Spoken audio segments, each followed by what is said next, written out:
A lot is happening in the Bay right now.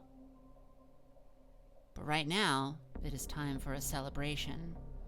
An annual gathering between the Gangrel to have their hunt. The annual Gangrel hunt is a sort of moment of the Gangrel clan taking pride in who they are, giving in to their beasts just a little bit for tonight. The clan has the closest relation with the beast than any other. And because of that, they like to let themselves roam free once a year. Cash, the Gangrel primogen of the Camarilla, hosts this and has it in a different spot all the time.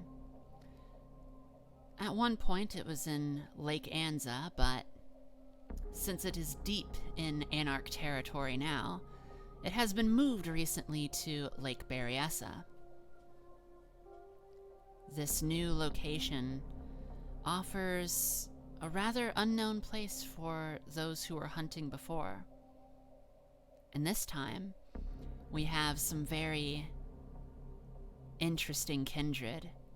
Some new, some veterans of the hunt, who are here to participate and be around for this gathering of hunting mortals. Some who volunteered to be hunted. Some who have no idea what they're doing here. And this will be their last night that they ever spend. Either way, the kindred have gathered after the night has fallen. We're going to start our story here at Lake Berryessa as a car pulls up. Here, we have two Gangrel, Cosidius Harper and their childer, Nina.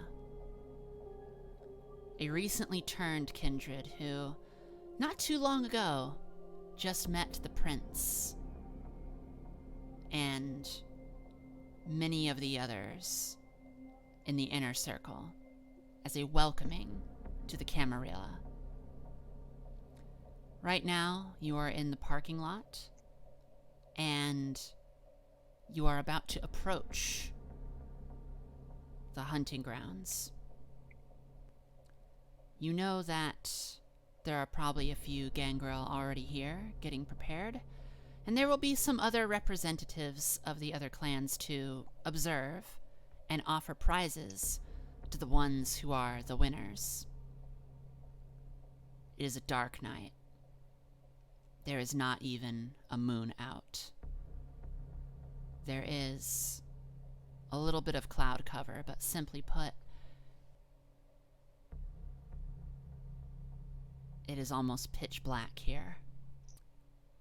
As you exit your vehicle, there is a ghoul, Cosidius Harper. You recognize this being a ghoul belonging to Cash, the Gangrel primogen. He says to you, Hey, Cosidius Harper. Good to see ya. And, this, must be your new childer I've heard about, huh? Yes, this is Nina. I am taking her on her first hunt. It is more than just a hunt, but a day of our clan to get out and truly be one with our primal sides once more. Cool. Hey there. Welcome to, your new life, I guess. How does it feel? How does it feel to be, kindred? Still getting used to it. Yeah, I bet. Anyways, it's just up the hill there. Cash is there already. You probably guessed, but yeah, there's people are still arriving. I will just basically, without saying goodbye to him, just walk away and head up the hill. And I'll turn to Nina and be like, ghouls, disgusting abominations, walking masquerade breaches. Wish we would do away with them all. Once Cassidius turns his back again, I'll give the ghoul a little nod and then follow behind. She's not ready to write them off just yet like that. Mm-hmm. So I am, taking her up to the hunting ground. Mm-hmm. Up at the top of the hunting ground, you see interesting figures there. Cash, of course, Primogen. You also see someone who you're very familiar with, Gustavo Morales, known as a Gangrel war hero, was instrumental in defeating the Sabbat in the last battle. Everyone kind of has respect for Gustavo Morales and the Camarilla. He's one to keep to himself. He doesn't really come to social gatherings. This one he always comes to, though. The interesting figure that you see here is not a Gangrel, but a Malkavian. Samantha Hutchins. You know as one of the Camarilla's most respected prophets. She is here too. There wasn't any mention that the clan Malkavian would be sending a representative, but here she is. That is who you see when you go up the hill. So there's Gustavo, was that his name? Yes. Yes. Knowing he doesn't come to many social events, and I would probably present myself to such a great war hero that he is, first of all. Just make him known that I am here and kind of trying to pay my respect and, touch elbows with the big dog, so to speak. Mm-hmm. So I would that would be probably the first person I would approach. But then I would probably also wanted to see what the Malkavians' interest in their hunt is. Mm-hmm. As you approach Gustavo Morales, he snaps over to seeing you and with his head as though he thought you were sneaking up on him, and then smiles when he sees you and just goes, "Oh, Cosidius Harper. Hey." Gustavo, I knew you wouldn't miss a hunt. Yeah. Pleasure. Yeah, you know, I try to make it out to these things when they happen. Who's this? Now, kind of present. This is Nina. She is young and learning our ways. I have taken her, and under the right of accounting, I have to see that she learns. Yeah. It is a pleasure to meet you. Pleasure's mine. Never hunted before? This would be my first. How do you feel about it? I feel like this is what I was meant to do. You see him do a bit of an awkward smile at that, look down at the ground, and goes, "What an interesting answer. Anyways, just gonna wish you luck to both of you." I'm sure this year we shall surely take it. Yeah. Have fun. And do you want to make your way to the Primogen cache, or do you want to go straight to the Malkavian? Probably the Primogen, actually. Okay. That would probably be a more important step in my eyes. Cash sees you approaching and holds up his arms as though he is going to hug you with this sort of, "Ah, Cosidius Harper, lovely to see you here at my hunt. And he's keep on coming in, and it's almost terrifying. And he has these golden yellowy eyes that just reflect on the little light that is here, and his claws are already out a little bit, but you don't sense any malice here. It's just a genuine hug that's coming. I will bring it in for a hug. Roll to bring it in. You're very, very welcome. It is always, always, always lovely to see more participants in the hunt. I always worry that as the years go on and, well, the conflict between the Anarchs and Camarilla continues to grow colder, as it were, it may discourage people from letting their beast roam tonight. Yes. I brought in the new one into our fold. Yes, Nina. How do you do? So sensing the awkward smile from before, she's a little hesitant on how to respond to these people now. Mm-hmm. She's afraid of saying the wrong thing. Mm. So she'll kind of shift her stance and just give a very vague, ready to do this. Come, don't be timid. As a gangrel, the beast inside you is just aching to go free. And tonight, for the most part, you can let it free. It'll be beautiful, and you will know what it means to truly be a gangrel. I look forward to seeing all of you hunt. We shall bring great honor to the clan tonight. A perfect night for a hunt.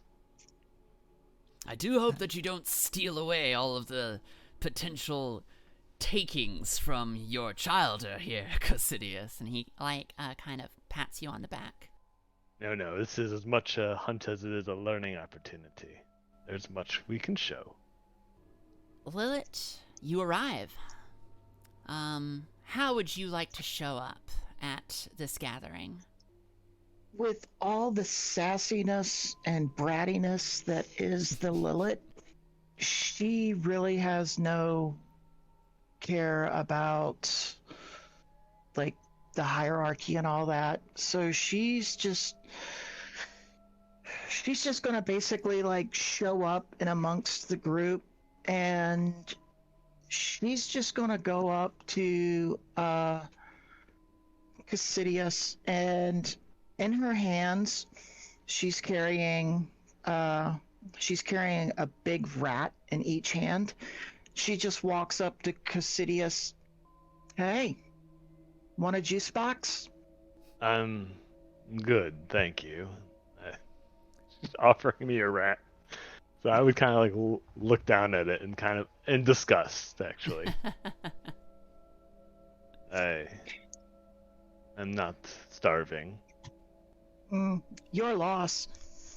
She turns to Nina. How about you? Would you like a juice box? Do not eat the rat. Eat the rat. Nina looks like she might want it, but then she sees like Cosidius's apprehension, and she like tries to brush it off and be like, "No, thank you." This is supposed to be the night that you let the beast out, the run as gangrel, as predator, and you're offended by a little juice box? Never offended. They just don't really do much for me. She just like bites into one and just drains it, and chucks it off to the side. You never know what you're missing. And then she's gonna just like wander over to the Primogen.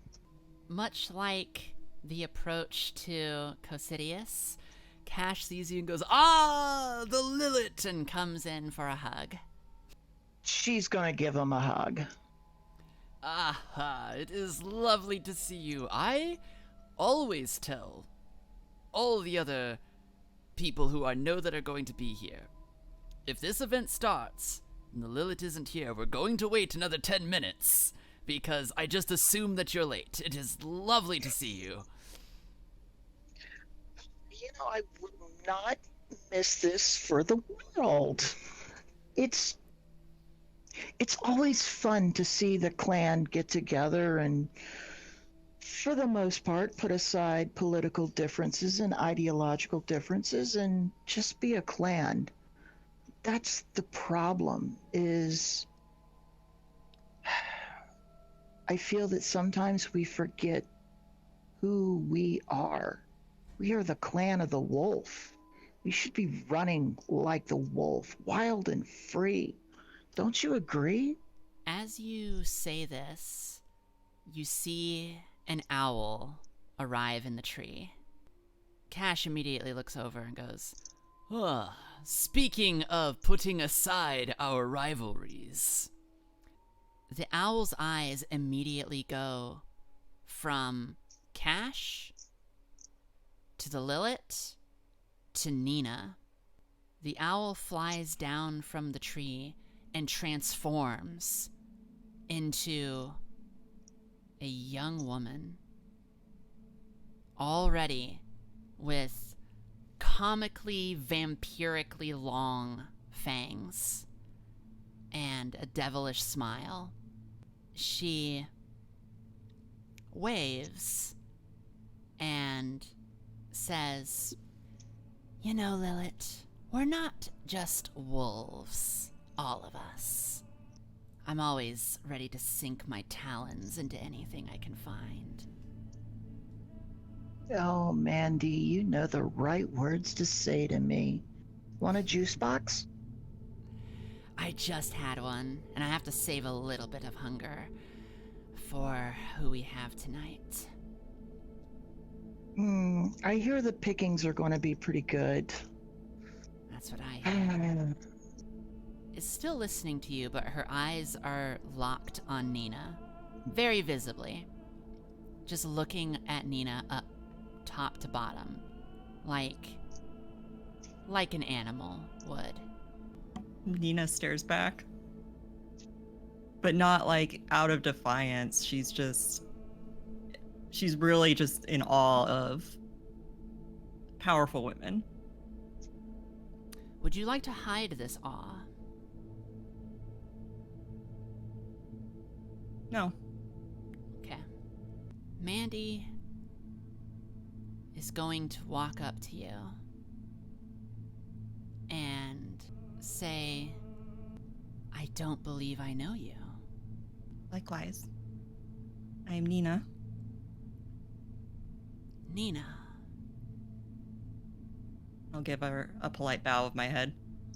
She nods and then turns just her eyes to Casidius, but doesn't change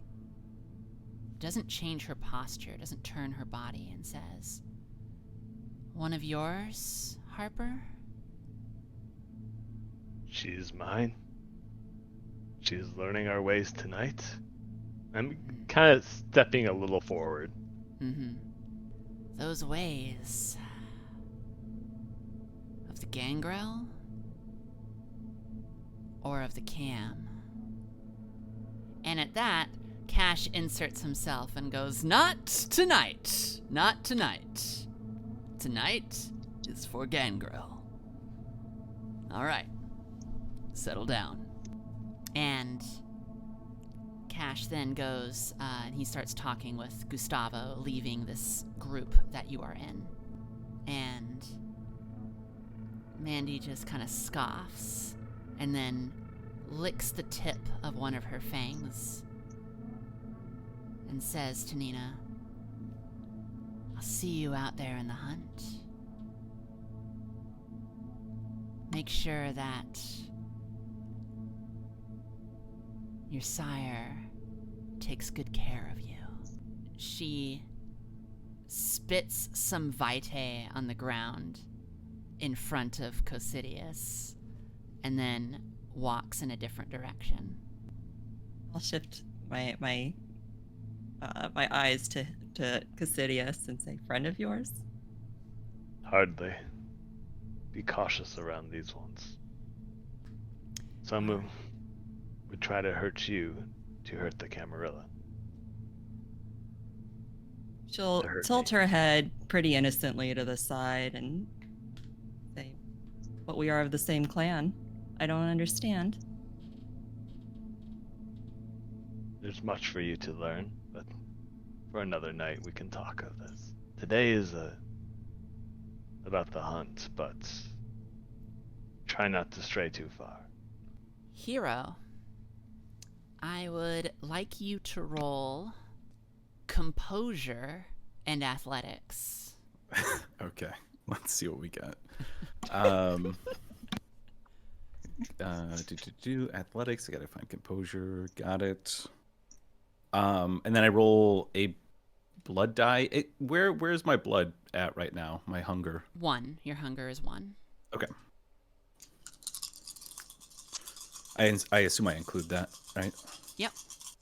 Okay. Okay.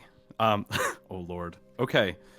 So lots of things are happening. So remind me again what passes are. 6 and above? Yes. Okay. So I have 2 passes, but then on my blood die I have a 10. Ooh. So isn't that like a bestial success? A bestial success, yeah, bestial crit. Yep. You can take that if you want, or you can spend a willpower to. Oh no, you can't re-roll the hunger. My bad. You're doing fine. All right. Okay. How fun. I don't even. Am I here? Are we? Yeah, you show up.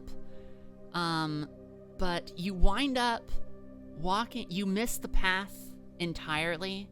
You go right in the center of all the gangrel who are having this tense standoff with just this giant box over your shoulder, and you just wind up here, and it's effortless for you. You've got it and everything, but there's literally this conversation happening between sire and childer. The Lilith's about to say something to Mandy. The Primogen is just walking away. And you just show up like right in the middle, almost stepping into them. Just this Toreador showing up with the Toreador prize. Oh, hey everyone. Lilith, good to see you. Box. She holds out the rat. My hands are full. Otherwise, no, I wouldn't. Otherwise, pleasure. Is there a gift table somewhere around here? Do I look like the valet? Do I look like the door bitch? Do you want me to answer that question? Cass smiles. She just gives like the coldest, evilest look. Sorry, Cash goes over to Cass and goes, just right over there. You see that lady over there? Right over by her against the tree. That'll do fine. You must be Cash. I am. Lily sends her regards. Of course she does. I see that she sends so many regards. She sent a young Toreador here instead of herself. I'll take that as a compliment. But she does. She does send her regards. Of course she does. And me. I'll just take this over here. Pleasure to meet you. And you. And Careful with my prize. Mandy, is it me or does Baby Fang seem a bit touchy tonight? She turns around in mid-stride and goes, "Oh," and looks immediately at Cass and just goes, "What a surprise. I knew that they were going to send a Toreador that didn't mean anything to the Camarilla here tonight, but I didn't know it would be you." do I hear this? Yeah. Mandy, so good to see you again. After last time when you almost ruined things for the Camarilla. Lilith rolls her eyes. I don't know if ruined is the right word. Things got taken care of. Probably better than you were willing to take care of them yourself. They did get taken care of, and you're welcome. Oh, I see. Well, I hope that the prize that you brought from your clan will look good in my bungalow. Guess we'll have to see.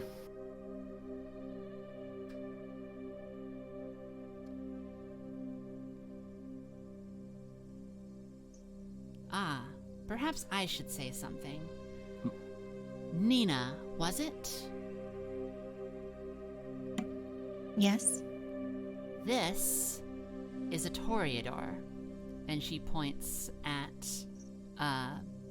James Castle and says, Castle gives a bow. please ignore. And then Mandy walks away. Cass gives a little bow and then a wink when she says, please ignore. Nina rolls her eyes Cass will just and turns laugh away. and then go take the take the picture over to the prize table. Right. Over there is a young woman who you have seen before, but have never talked to because she's always been in the company of higher up Toreadors and has never talked to you. But she's there. She looks a little nervous and a little shy around you, actually. And she's just standing there. She has long white hair halfway down her back in waves. She's got black eyebrows and she's wearing a red flannel coat. Everything all right? You seem a bit uneasy. Well, how can one say that everything is all right? There's, do you know what's happening in Israel right now? Never mind that. Think about what's happening in the Eastern Europe. Not only that, not only Eastern Europe, there's also things that are happening at 1312 Baker Street, London. Detective. There's a detective there. I can't say I do know what's going on. There's a lot going on. It's a lot to keep track of. There's a lot happening. Could explain why you're so nervous. Hi. Hi. I did it I'm all in the James wrong Castle. order. Yes. And she goes to give you a handshake, but then retracts it and changes it into like a fist to bump, and then she instead takes her other hand and makes this butterfly thing and just does that toward you. She goes, I'm Samantha. Cass will try to go to shake the hand at first, and then just kind of mirror the butterfly shake, and then just kind of like do a bump with the butterfly. Pleasure to meet you. I've seen you around. That sounds creepier than it is. I've seen you in I've seen you around too. You're really hot. I did not say that out loud. You will forget that immediately, all at once. We can both pretend that you didn't say that. No.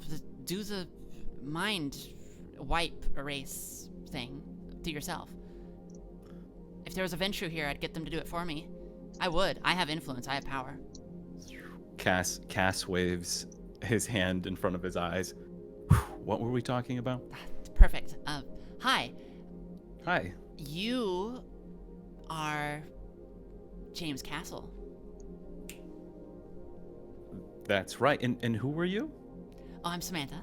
Oh, Samantha, it's so good to meet you. Yeah. There's Kindred over there. Nina, she's new. She is. What do you know? What do you know about Nina? She's a gangrel. She's here to hunt. Cosidius Harper's new childer. She is going to witness blood tonight. It's going to be very interesting to see how she reacts. Oh, Harper's new childer. And I've heard of Harper. His name's come up before. He's trying to be a scourge. Sorry, a scorch? Yeah. Do It's I like know what a scorch is? it's like No. it's like the sheriff, only not. It's a scourge. It has a cooler name, don't you think? Sheriff feels so Wild West. It does. I like it. Yeah, right now he's a hound. Appropriate, don't you think, for Gangrel? Castle just crack up.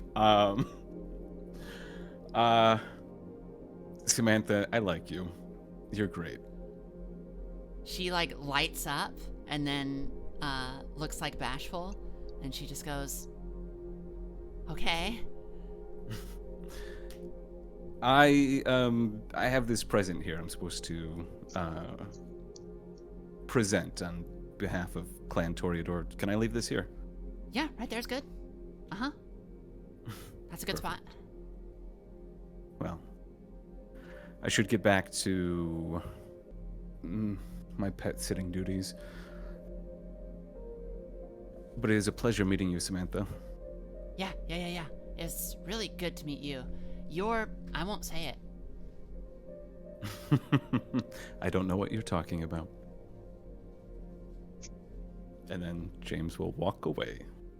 So, I want to ask Cosidius, what are you wanting to do now? You've talked to the Primogen, been talking to some other gangrel. Gustavo is being a loner right now. What are you wanting to do?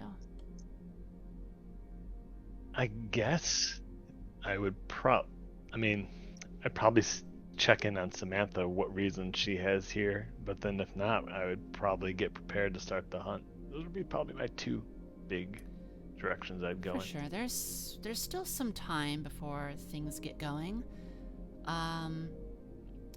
I want to have everyone here make a wits and awareness roll. Ooh. I got 4 successes, but 2 of them were critical successes. Nice. Okay, I got 6 successes. Nice. And let's see. How about you, Thrill? 3 successes. All of you sense that there are more kindred arriving. Cosidius senses the kindred arriving. Not sure how many. They're getting here. It's getting closer to starting time, which makes sense. For Cass and Nina, you're overwhelmed by all these sensations of just like different presence just coming in here. Like lots of gangrel. Quite a few. From various points of the bay. It's a lot to take in. There's also something else. You can't quite sense what it is. It's almost like there's more here than you can see. You're almost certain of it, that there's more here than you can see. An unsettling amount. An indefinite amount. Lilith, In addition to some more gangrel arriving, you also sense the presence of Nosferatu, particularly one Sam the Snake. My boy. So, another individual arrives, a quiet one, Gangrel, a woman. She has short hair. It's messy, tangled up. She has a torn up leather jacket, torn up jeans, black. She smells. This is Scarlet. She is also former Sabat. She arrives and she looks at Nina confused for a second, but then eyes snap on Lilith.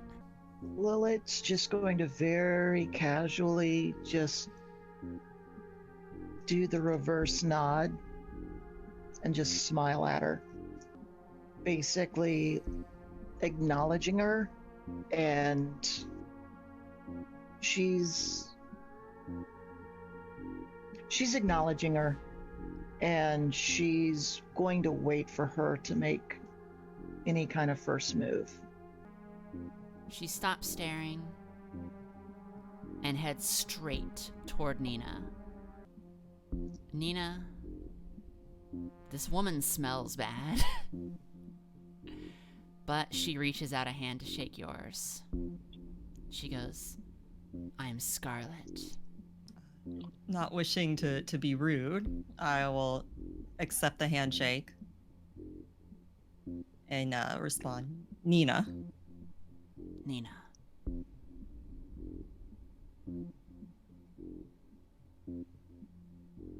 She looks directly at Cosidius Harper and just goes, "Yours?" She is learning our ways, yes, and I am overseeing it. And yeah, I am just staring the whole time, just kind of watching, making sure nothing too crazy is going on. Very overprotective. She turns her gaze back down to Nina and goes, "Child of Anoia, it is lovely to have you at our hunt." And just as quickly, she turns away and leaves.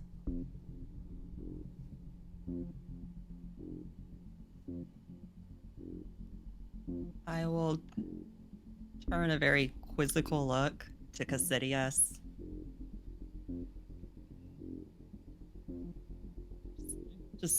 I'm just confused. Yeah. Child You of were who right now?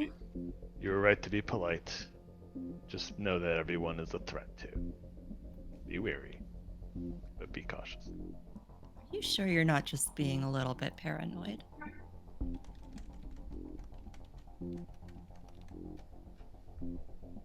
Paranoia has kept us alive.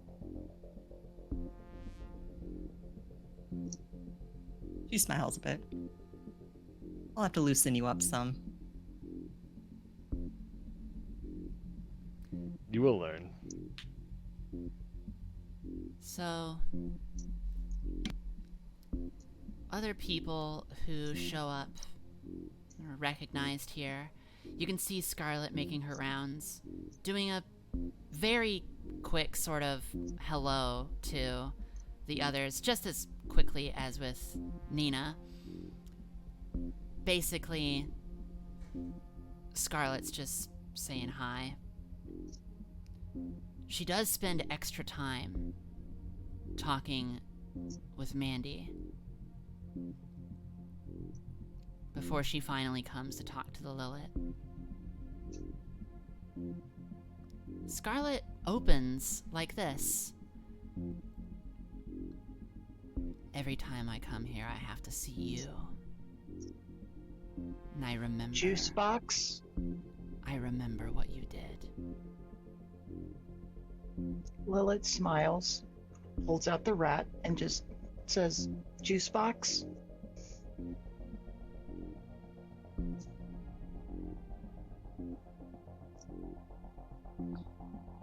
Oh. Scarlet Are we? takes out her hand and takes out a knife.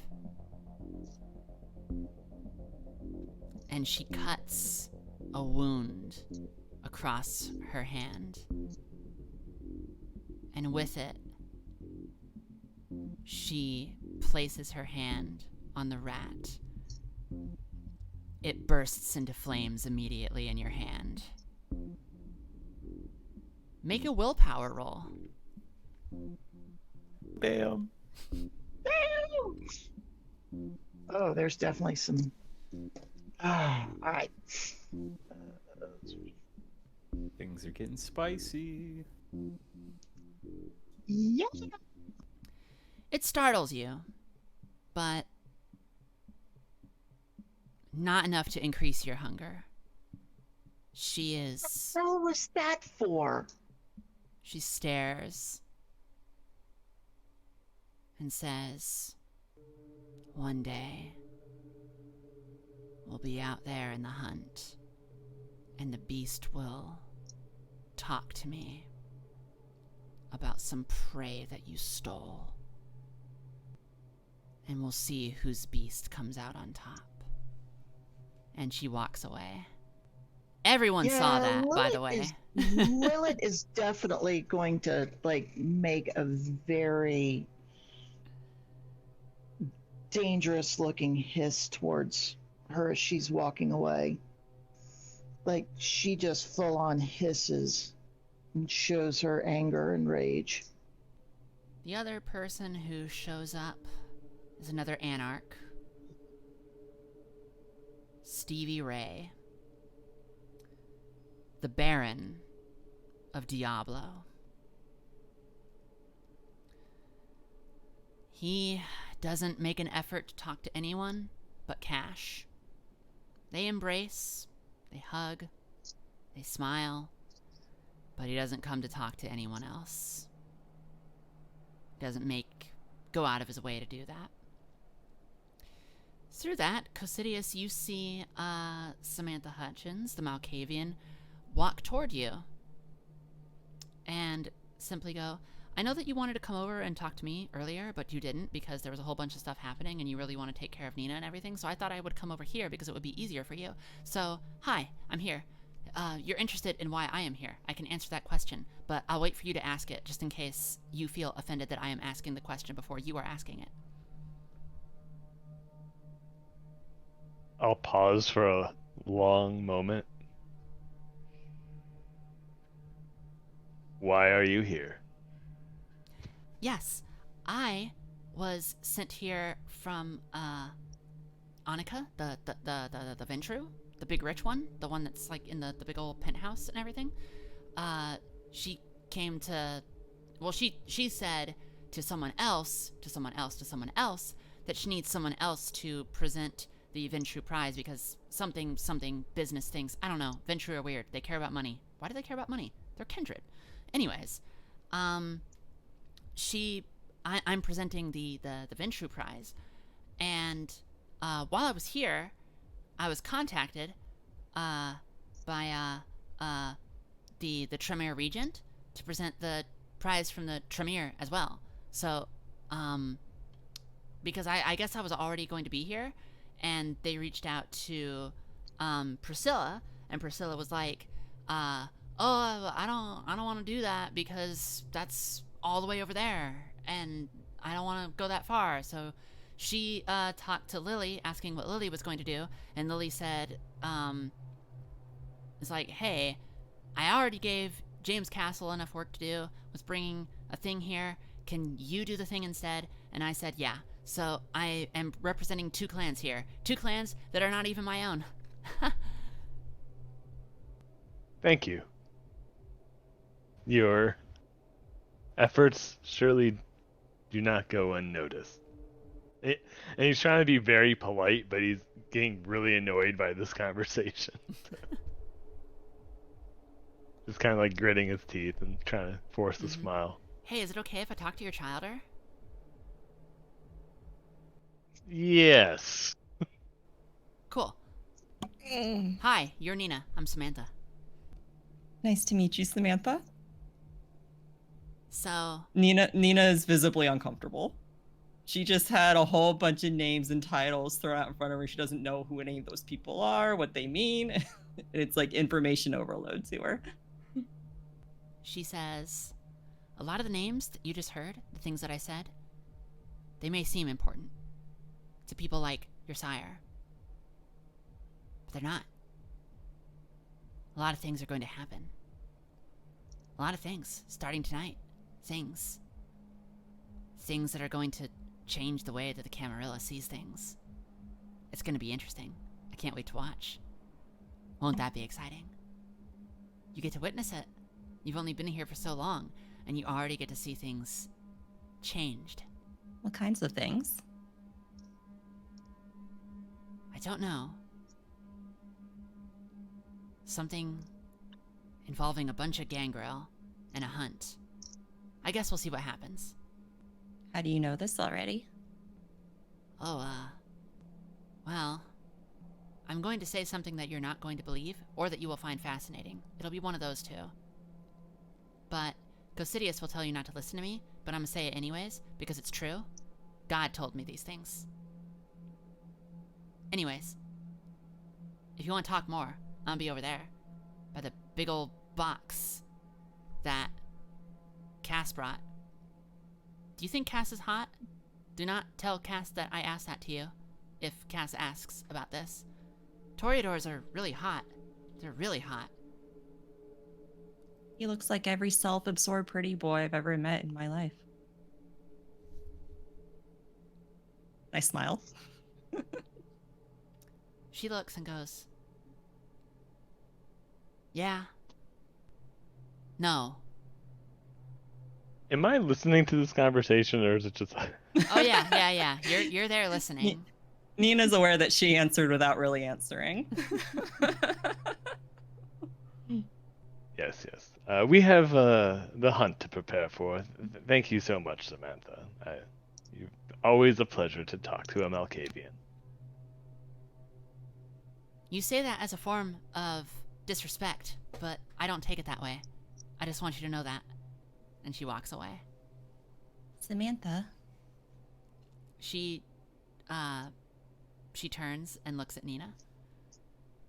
I look hesitant about what Nina looks hesitant about what she's going to say, but she says, sometimes I see things too. Thank you for your candor. You got it. If you want more candor, I'll be over there. You know, with the Toreador. He'll have to sit by me. He has to sit by me. And then she goes and walks away.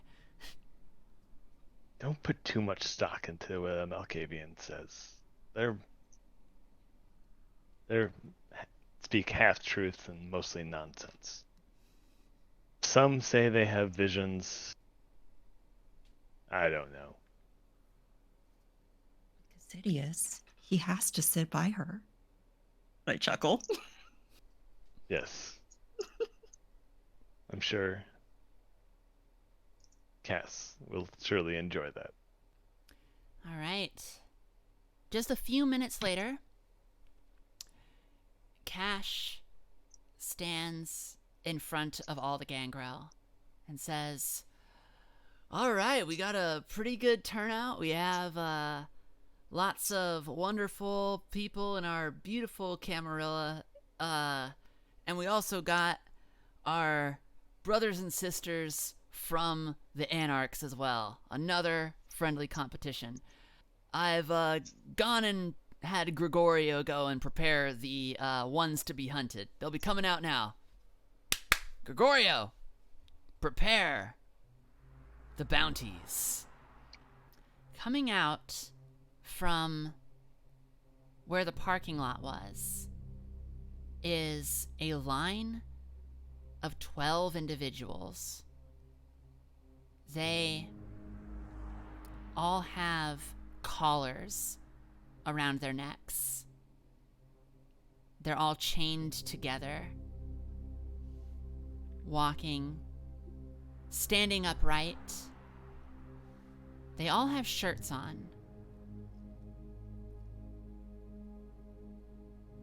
9 of them have blue shirts on.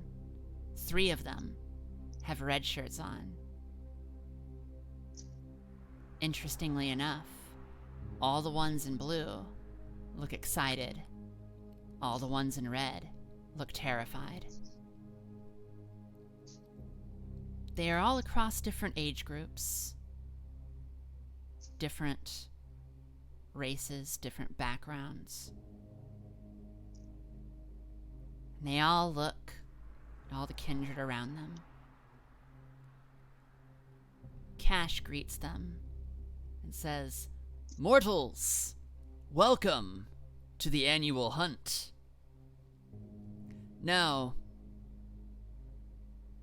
brothers and sisters of Clan Gangrel,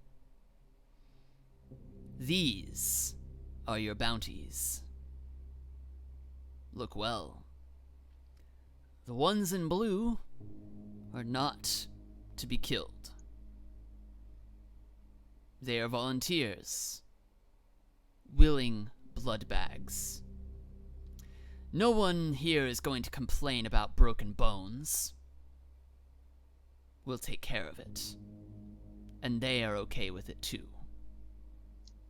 The ones in red are not to leave tonight alive. Let the ones in red go, Gregorio." Gregorio goes up to the ones in red and unlatches their collars and starts shooing them like, "Come on, come on." And they start running toward the lake in different directions. Cash smiles and says, "And as for all of you, volunteers, consensualists gather from around the bay, good luck. I cannot promise that all of you will come back still limber and agile, but I assure you, you will come back, and you will be giving these kindred the night of their lives. Let them go, Gregorio." Gregorio undoes their collars and lets them go. And they go running off, and they look a little giddy, and one of them like holds another's hand and goes, "Oh, let's hide over there." And as they start taking off, Cash then heads over to the prize area and goes, "We have some prizes presented to us from Clan Toreador," and points at James Castle. Castle takes a distinct bow. Lilith, boo! And then he points at Samantha and goes, "And from Clan Ventru and Clan Tremere, who, as you can see, have all taken great pride in being here tonight." And Samantha goes, "Hi, everyone." So, James Castle, please present your prize to the Gangrel. And he kind of does a motion presenting that the floor is yours and you are to open the package and show everyone what they could win. I would like you to make a roll for doing this. Okay, fair enough. What do you want me to roll? Charisma and performance. Whew, all right.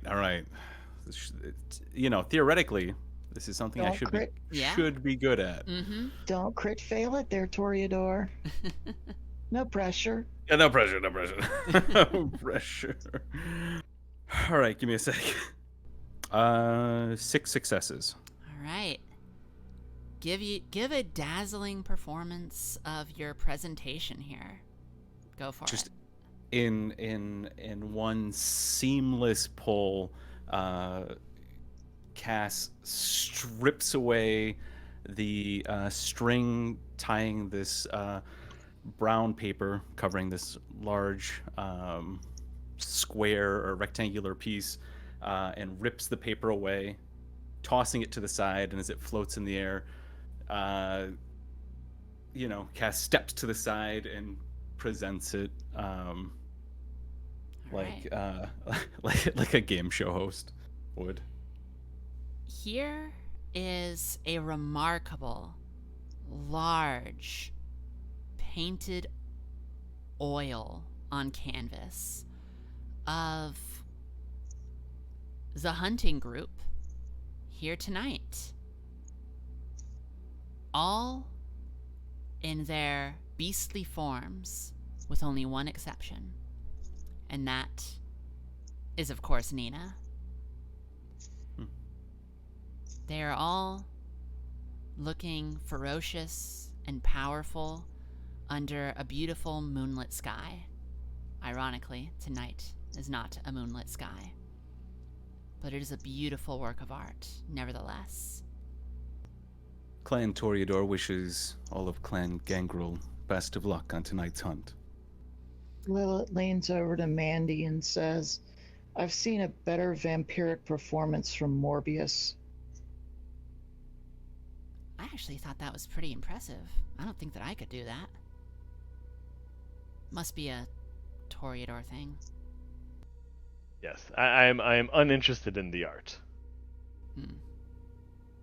I was like, last year prizes were better. Let's see what the others seem to offer.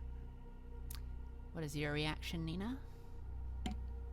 I feel strangely disconnected from it. Just being so new to this. Like, I haven't earned my place in there yet. And while the presentation was so grand, I couldn't help but roll my eyes a little bit at it. Thank you very much, James Castle. Now, Samantha, what has Clan Tremere brought? Yes. She pulls out a set of glasses, and they look like sunglasses with a bit of a red tint to them.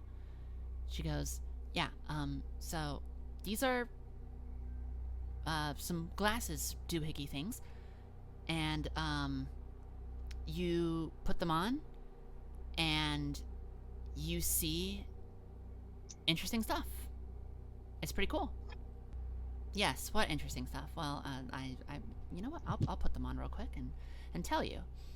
And she goes, oh, that's interesting. Yeah, and then she takes them off and goes, so you put on these glasses, and you can actually see the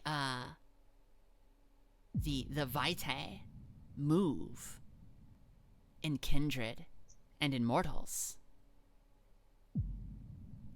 And a discussion starts happening between a bunch of the gangrel on that one. Cash goes, that is a very interesting prize. Samantha goes, yeah, it's really interesting. Huh, wonder how they made it. Weird blood magic stuff. Huh. Oh well. That's that one. I guess I'll put them back in the case. And so she does just that. I will actually start with James Castle. What is your reaction to that prize? I think it's so cool. Like, I want that prize. Castle is a little bit jealous that he's not in the hunt because he kind of wants. I mean, it seems perfect. Lilith, what do you think of the prize? Lilith yawns and just goes, wizards always trying to outdo everyone. What is the Cosidius reaction to the prize? I'll lean over to Nina. The best prize is the honor of saying you've won. But those glasses aren't very bad. They could become quite useful. We shall try for that one. So for Nina, she's only halfway impressed by this, I'll say, because she already has kind of an aptitude for seeing that kind of thing, but she recognizes the convenience of how this would just automatically give it to her then. I will nod along and follow Casidius's lead. Okay. Thank you very much. What did Clan Ventru bring? Well, they brought along the most Ventru prize of all time, which is a blank check. And it's right here, and she reaches into her coat pocket and then looks confused. And she pulls out a blood bag. She goes, Oh. I'm sorry, Cash. I ate the check. Cash goes, Okay. Anyways. Cast claps.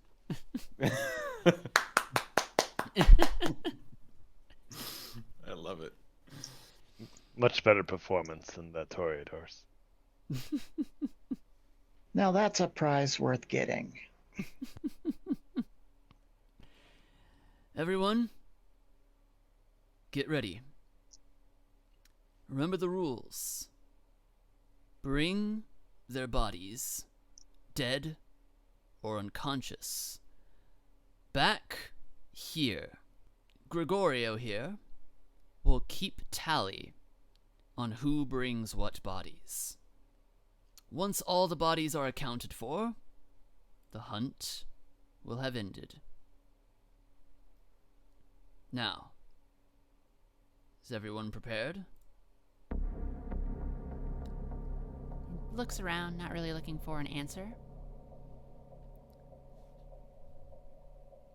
And then simply says to all the gangrel,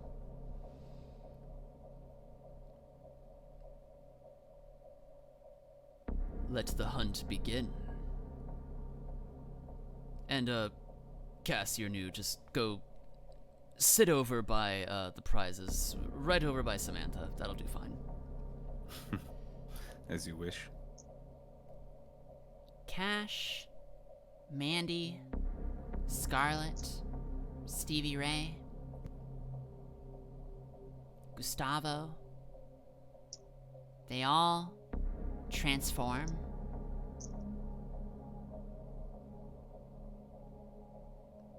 They all change into wolves, except for Mandy, who changes into an owl, and Scarlet,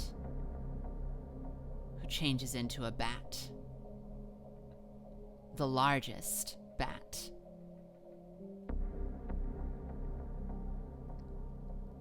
And they take off into the night toward Lake Berryessa. Let's start with Lilith.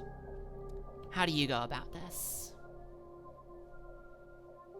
Lilith's just going to saunter by Cass and Samantha and lean over to Samantha. Hey, I heard Cass thinks you're cute. And then transforms into a wolf and then bolts out. All right. Sidious and Nina. How shall you begin? Now, you might not be ready for this yet, but try to keep up. I won't run ahead of you. And I'm gonna activate my Eyes of the Beast and then shape change as well. But I'm not gonna run ahead. I'm gonna stay with Nina. Mm-hmm. And then start taking off. I will also activate my Eyes of the Beast and pout because I can't transform into anything beyond that. So, but I will follow along. All right. Into the darkness of Lake Berryessa. It's a very wide area. Not a lot of trees, but tall grass, lots of rocks, lots of different areas, rolling hills.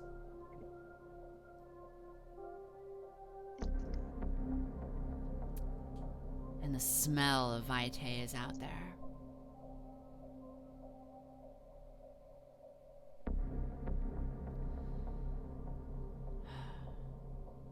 Let's have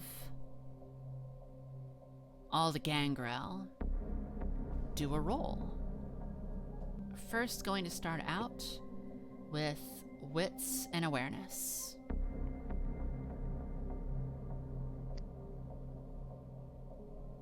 You will use your wolf form. Okay. I have 3 successes, but one of those was a 10. Nice. 10s count as 2. So that's 5. Okay. Hunger dice Shit. is a 1. Ooh. Nothing happens because you had successes, but fun Okay. things could have happened. Okay. I'm scared. If you get no successes and you roll a 1 on hunger, oh, it's beautiful. It's so beautiful. Okay. All right. Well,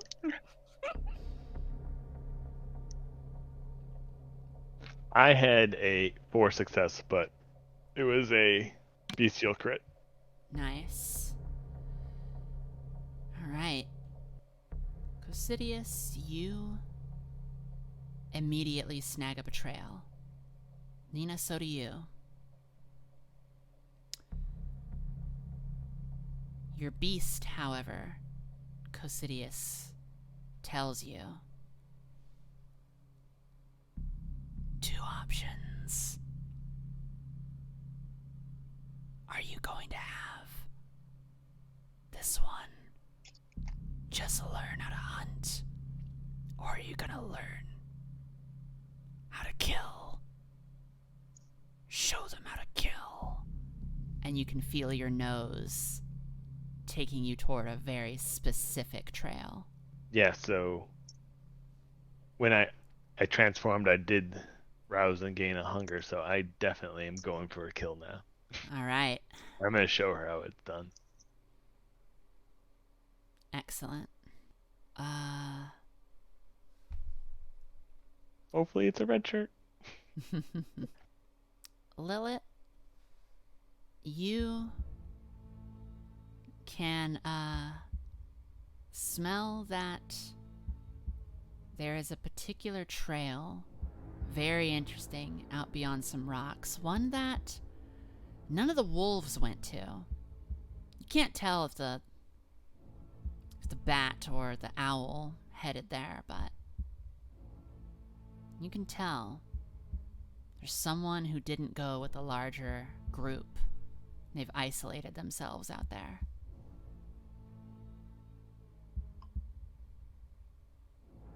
Oh, I'm definitely going after that one. Excellent. I will have all the gangrel now roll stamina athletics. oh fuck.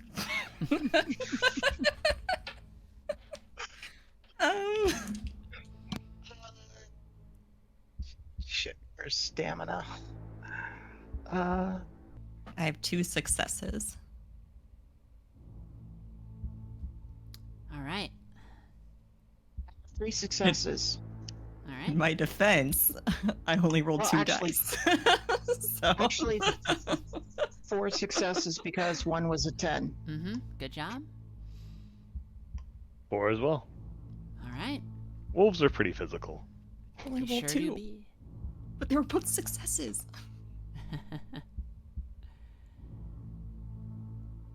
All right.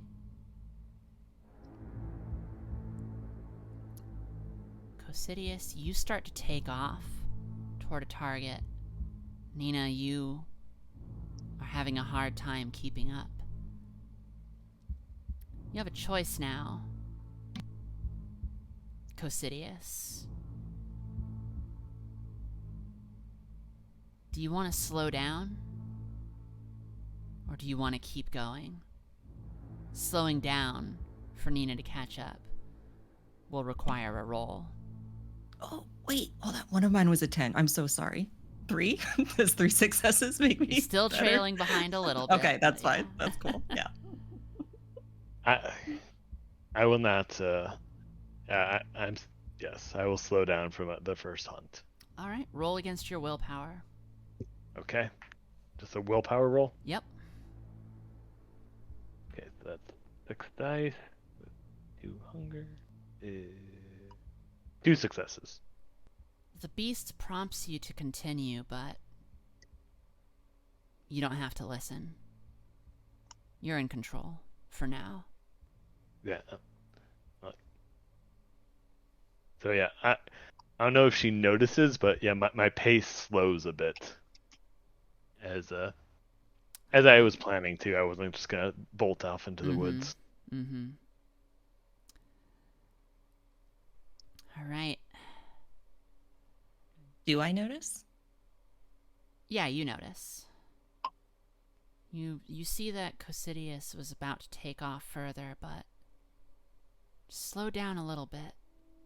Just for you. I'm sorry for holding you back. I can't talk right now.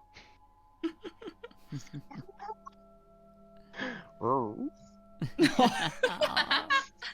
Love that. Alright. As these gangrel stalk their prey, let's go over to Samantha and James Castle, waiting by the prize table. First thing that happens is Molly has redeemed the Beast Whispers. So, for purposes of the game, the Beast Whispers is pure roleplay. You do not have to obey it. This isn't a roll. You don't have to do what it says, anything like that. If you're ever targeted by Beast Whispers, it's just a fun thing that the beast tells your character. So James, as you are there, seated, the beast goes, well, well, well. Only you and her. It would be so easy. No one would know. Come on. Just a bite of that sweet vitae. You know you want to know what she tastes like. Come on. Do it.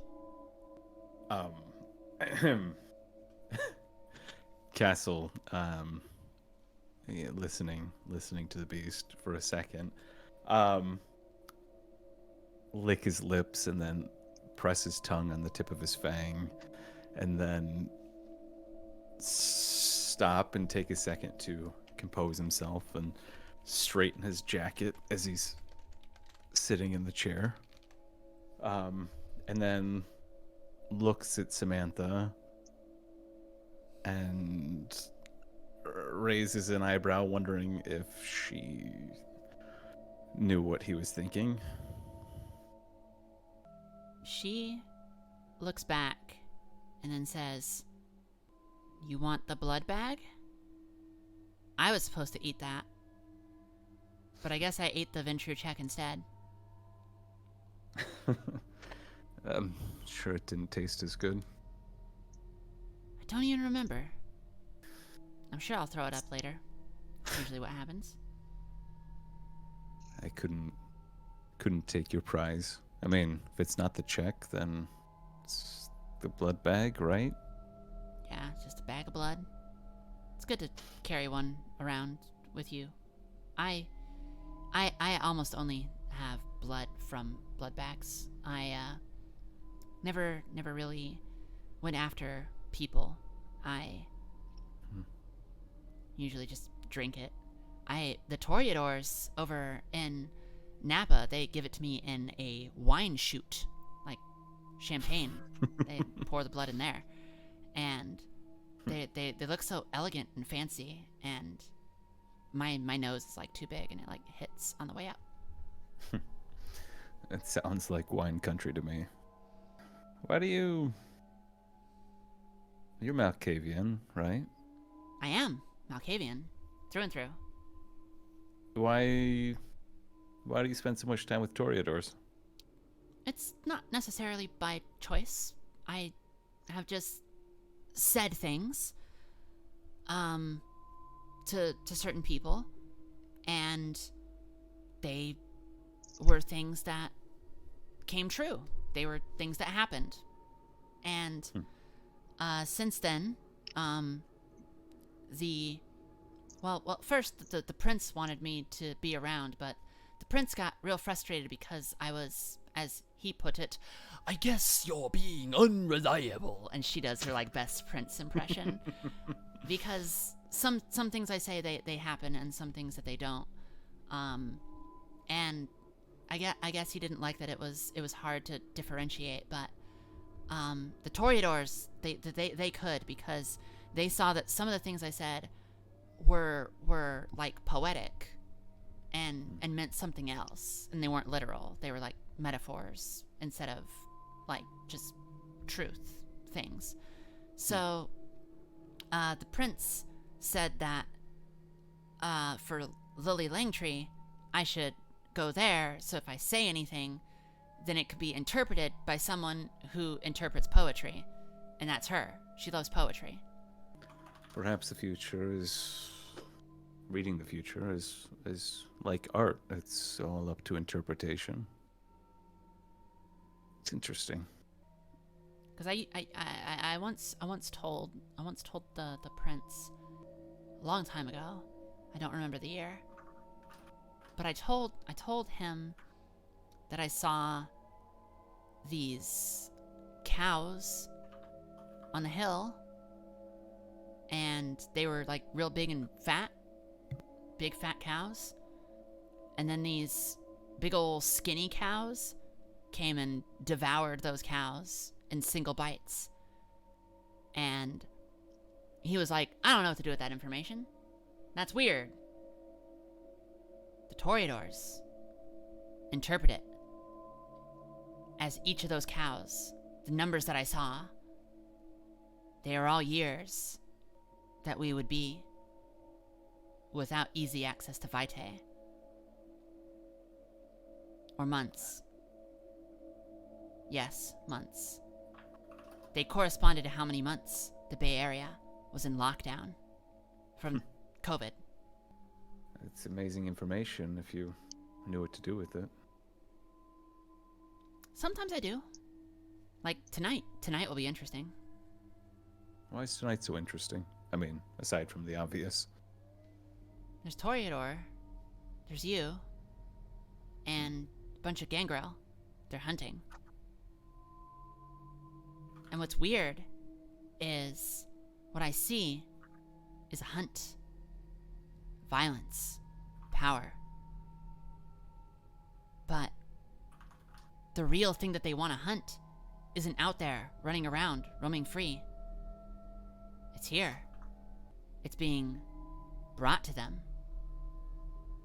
It's something that they've all been looking for.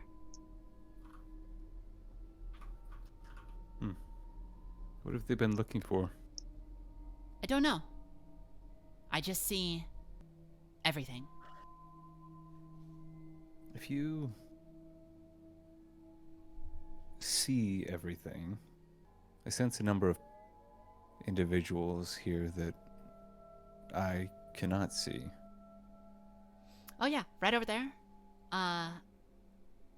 is Sam the Snake, and you just hear, "Fucking hell, what the fuck?" Ugh. I'm not showing myself. It's okay. Don't worry about it. It's an anarch. Sam the Snake. He's, knows a lot of things. He actually knows more than I do. He just doesn't see as much as I do. He's here because he's looking for a serial killer. And he thinks that he can find one. I think I heard something about that. If you can see everything, can you see certain people? I don't really get to pick and choose.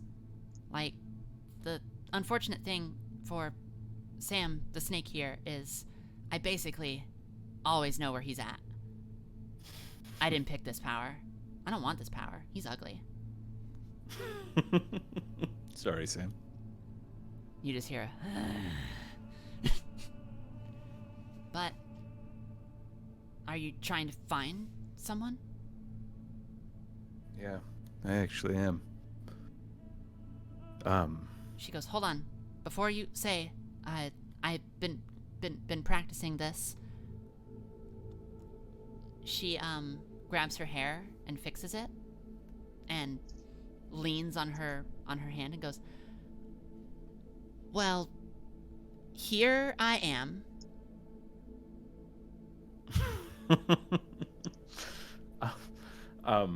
Cass will stifle a laugh, realizing what she's doing, and I'm so glad to have you here. Yeah, you have to sit here. Well, I think it's even better that I choose to sit here. Huh. Choice. Choice is interesting. Choice is interesting because if that's there, then what is fate? Do you think that we can change our fates? I don't Or know. are we, don't as someone know. who's seen things, have you ever been wrong? I don't know. Sometimes I have a bad dream. It's like day, I wake up, and I swore that I saw something during the day, when I was no longer walking around. I tell people this. People try to interpret it. They try to figure out what's going on. But nothing ever comes of it. I don't know what that means. Maybe it means nothing. Maybe it means everything. I don't know. I don't claim to have the answers, but I think everything means something. There is someone else I was kind of hoping you could help me find. Your sire. You already knew. Just a guess. I know that she's gone. Yeah. I guess it's not that hard to figure out. I do not know where she is. But I know she's not purple. I know she's not there. And yet I know she's still here. Maybe that gives me some peace of mind. I think the most I can tell you is that he knows. And she points at the place where you heard Sam's voice coming from. Mm-hmm. Cass will stare in that direction, just staring daggers, as if he sees Sam himself, and just looking right where he would be. You hear a and you hear footsteps walk away. Thank you, Samantha. For what? Giving me some hope, I guess. You're welcome. Should we hold hands now? Sure. Cool. And she just grabs your hand. All right. Back to the Gangrel hunt. Lilith, you are closing in on a target. You see that they have a blue shirt on. They are hiding with just the top of their head and the arch of their back peeking out from some tall grass. How would you like to proceed? She is going to go full bore as hard as she can, and she is just going to grasp, like, right as, like, she's approaching, she's still in wolf form, she is going to jump and make an attack like a wolf.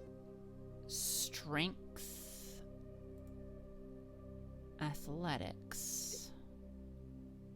Strengths and athletics. Okay. First one is strength. Second one is athletics. 3 successes. All right. This mortal hears you coming, but it's too late. Tries to run, jump out of the way, and jump right on up. Sink those wolfy fangs directly into him. He goes down. And as the blood leaves him, he smiles and goes, "I've been caught." Lilith, at this point, hearing that, she transforms back into her non-wolf form and goes, "A chaser," and just starts pulling him back to the finish drinking, but not to kill him. Okay. Sounds good.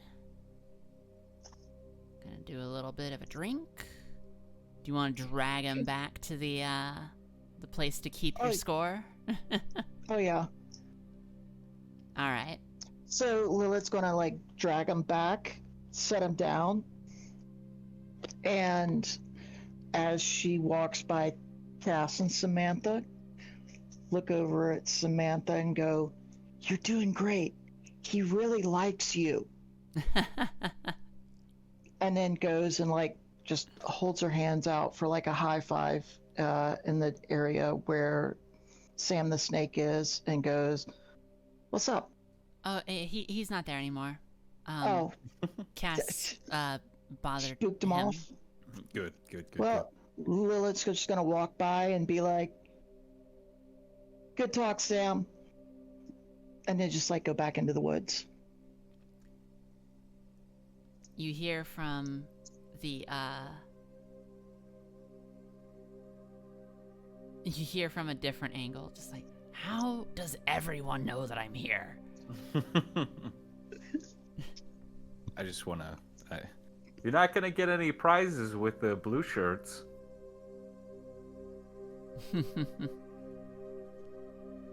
That's okay. I don't want your painting. I All would right. use it as a scratching post. Back to Cosidius and Nina.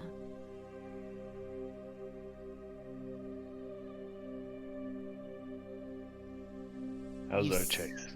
You see in front of you, climbed halfway up a tree,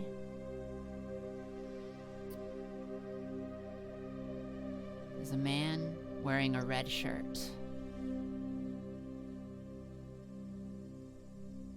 looking out, seeing if there's anyone coming. He's got a rock in his hand.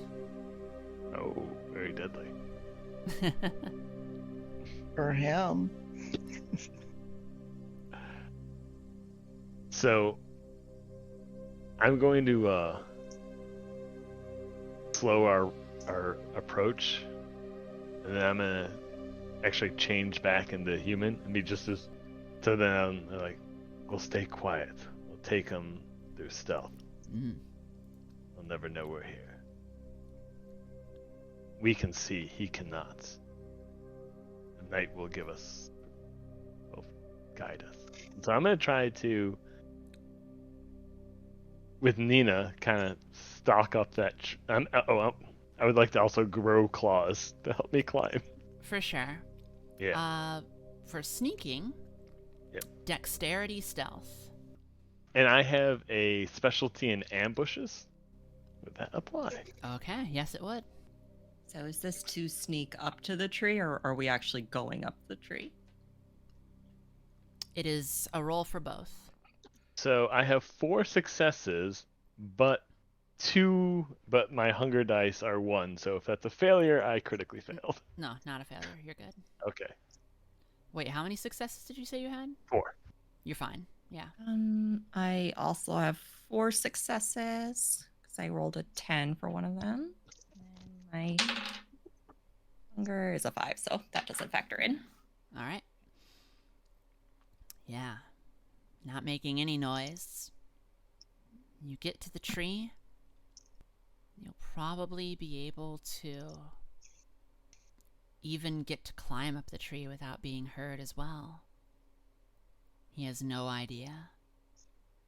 He's breathing heavily. He's terrified. Something in him that you can sense from here. And he knows he's going to die. He just doesn't realize how close death is. Is he? Are we actually killing? He's a red church. You can't leave this forest alive. Follow your lead. If I sense any sort of apprehension, I would take the lead on this one then. You sense it. So I'll go first. So she can see the life that she's living now. And then maybe the next one I'll let her take it. So, yeah, I'm going to try to just basically crack into him and start draining. I got a little hungry in that chase. Strength brawl if you prefer. Okay, that's what I'm good at. Alright, so that will be 8 dice. It's just a mortal, so you only need 1 success. Alright, hopefully we'll make it. 1, 2, 3, 4, 5, 6, 7, 8. So 2 10s, so I got 8 successes on that. I think I got them. All right. The 2 10s and a bunch of other, and 4 others, regulars. Before he even realizes what has happened, you have him. What do you want to do with him? I am going to kind of like look up at Nina to like, take part, and I'm gonna bite into him, and then I am draining him to 0. Right. So you can see that apprehension she was feeling before is definitely giving way to her craving and her understanding, like, of the gravity of the situation now, and she will join. She just needed a reality check, that's all. Yeah. The next one, I'm gonna make you do it. For Nina, Okay. you are going to participate in killing a man. Is Yes. this character... Are you okay with killing this man? Yes. Okay. Now, both of you experience the dissipation of the soul in this man, and you sense who he was. He was a back alley journalist looking for a scoop. He came across somebody on the internet saying that Annika Wolf, a Ventru that you all know, she didn't seem to age. He wanted to do a little piece on that, but then found out that she really didn't age. Started stalking her. Till one night he was caught. He was brought before the prince. And the prince was going to kill him after draining him until Cash weighed in and said that they could use him for the hunt. He had no idea what was happening, no idea what was going on, but he had a suspicion that someone might have been immortal. And the last thoughts that he has as he fades from this reality are, vampires have been real this whole time. So, for Nina, how does this make you feel experiencing this man's soul as it departs? She has been taught at this point the importance of protecting the Masquerade. And she understands. She understands why he was chosen to be part of this hunt. One last question for you. Does that mean he deserved to die? No, but he was in the wrong place at the wrong time. Roll your humanity dice. I have 7 humanity, so I'm going to roll 7. Yep. Do I still roll a hunger die with that too? No. In addition to that? Okay. I have 5 successes. There's a thought for but a second, but the voice that permeates is, the Masquerade is more important. You hold on to your humanity and understand that the life that you're taking had to be taken. The man slumps motionless, both of your arms. You can remove your hunger down to 0 for both of you. It's very rare we drain them to nothing. It tends to make a mess, but when the conditions are right and we have to do it, this is the only way we can remove the beast from our mind for a while. Was there anything about that experience that clued Nina in on, like, if he was attached to a wife, kids, family? Or even if it's something as simple as, like, a wedding ring? You would have known, but you didn't sense anything like that, no. Okay. So she is, at the very least, comforted with that knowledge. She just nods to Casidius in understanding. The beast is going to talk to you real quick as your hunger fades away. Now you see. You see it now. You feel it. You taste it. This is your life. This is who you are. You were born for this. You understand. You're powerful. They're nothing. Humanity. You're a beast. You are no longer a doe. And then the beast's voice vanishes from you. Right, Nina gives a little shudder because she knows Mm-hmm. that what was just whispered to her is true. But aside from the part where she's not ready to believe the beast yet, Mm-hmm. but she's going to bolster her resolve and continue forging on not being the doe anymore. So I'm gonna pick him up, and if we see one on the way, maybe we can get two and start carrying him with us. On your way back, Sidious will just you- have one over each shoulder. Yeah.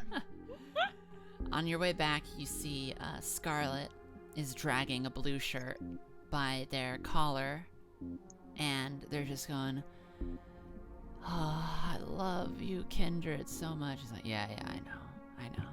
It's like, "You're so powerful and so great." She's like, "Yeah, I know. We're wonderful. Yeah." Got yourself a blue. She looks and sees. See, you got a red. Gonna drop it off and get a couple more. Sounds like a plan. The plan. Yeah, so I still have like my claws grown, and I'm just running around with Oh them. yeah. Back at the prize table, there is a red shirt body that falls from the sky and lands on the pile. And shortly after the collision, Mandy lands after it.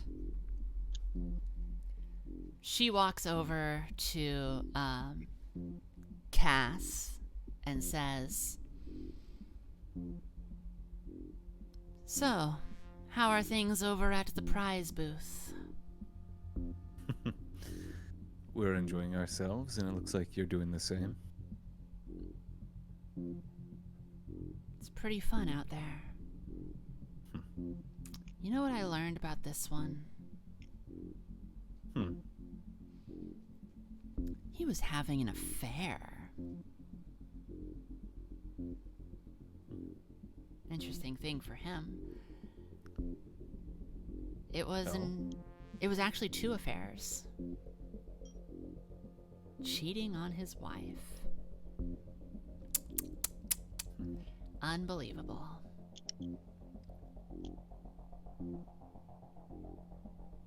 Is that why he died? No. Died because he was wearing a red shirt. He got caught because Cash was looking for people to throw red shirts on. And he was just walking down the wrong street after the bar one night. So, there is no rhyme or reason as to why they're chosen, huh? I don't know. I honestly was surprised to see this. But then again, Camarilla aren't exactly known for their humanity. You'll learn this, Cass. And, forcing the car crashes of innocence is somehow humane.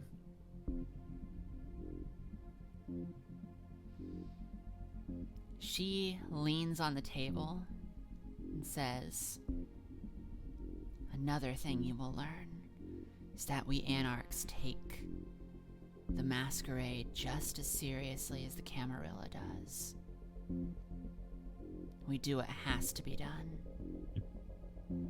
The Camarilla does it because they have the power to do it.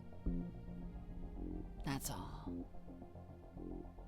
And one day, you'll wake up when you're licking the boot of the prince, and you'll discover maybe there's a way to live without such degradation."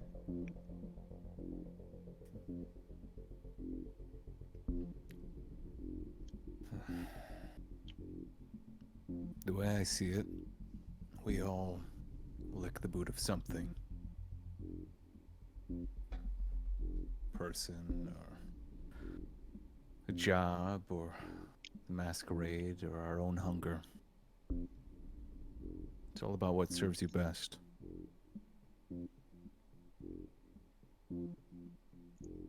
Yeah. You keep telling yourself that, baby Fang. I give a toothy smile. She turns into an owl again and flies off. I also want to point out she's like basically a 3'5" owl. Massive owl. It's impressive also carrying a body. Just. Coming up now are Cosidius and Nina, turning in a body of their own with Scarlet shortly behind. Nina looks at Casidius and she nods. She says, "I'm ready. I want the next one." Good. There'll be plenty more. So I'm just gonna throw it onto the heap and try to rush back out there. I'm not gonna turn back into a wolf this time. I'm gonna run behind Nina. All right. You are returning around the same time as well. You'll be passing Nina and Cosidius with your bounty. As she's passing him, she goes, "Saw your kill. That's a double team. You only get a half point each." And she just walks by and just changes right back into a wolf, and off she goes again. Making up her own rules for the game. Samantha turns to Cass and says, "I always wonder how the Anarchs tell themselves that they're safe. They say that they obey the Masquerade, and they do, but how do they obey the Masquerade and follow it when there's so many ways to lose our secrets, who we are?" Yeah, it's something I don't quite understand myself. If it's not an appointed position, it's age or generation.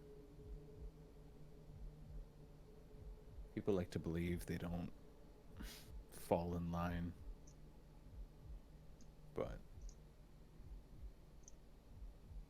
not in my experience.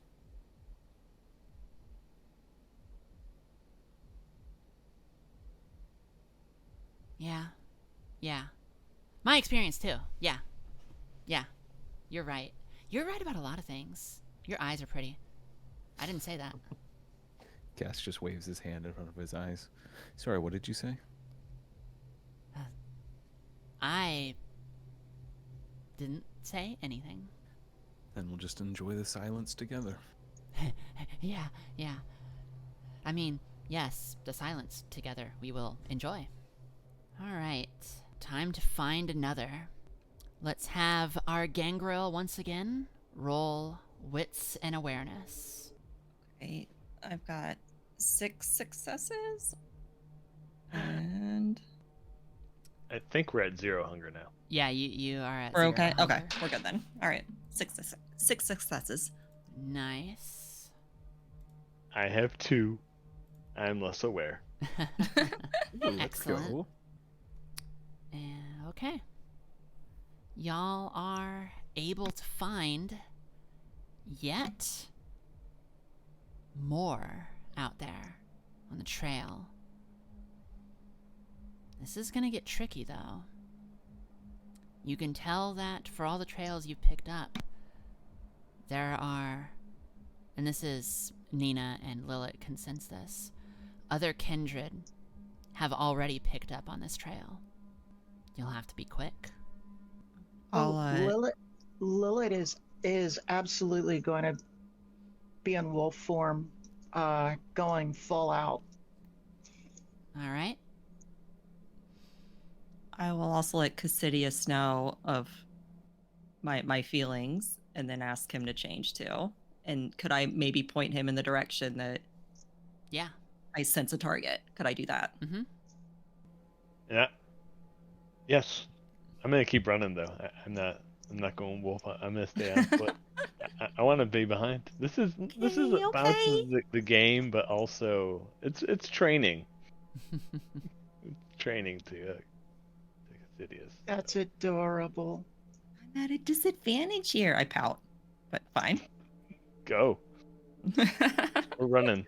Okay, I will run. I will move quickly Go frolic. and stealthily. Yes.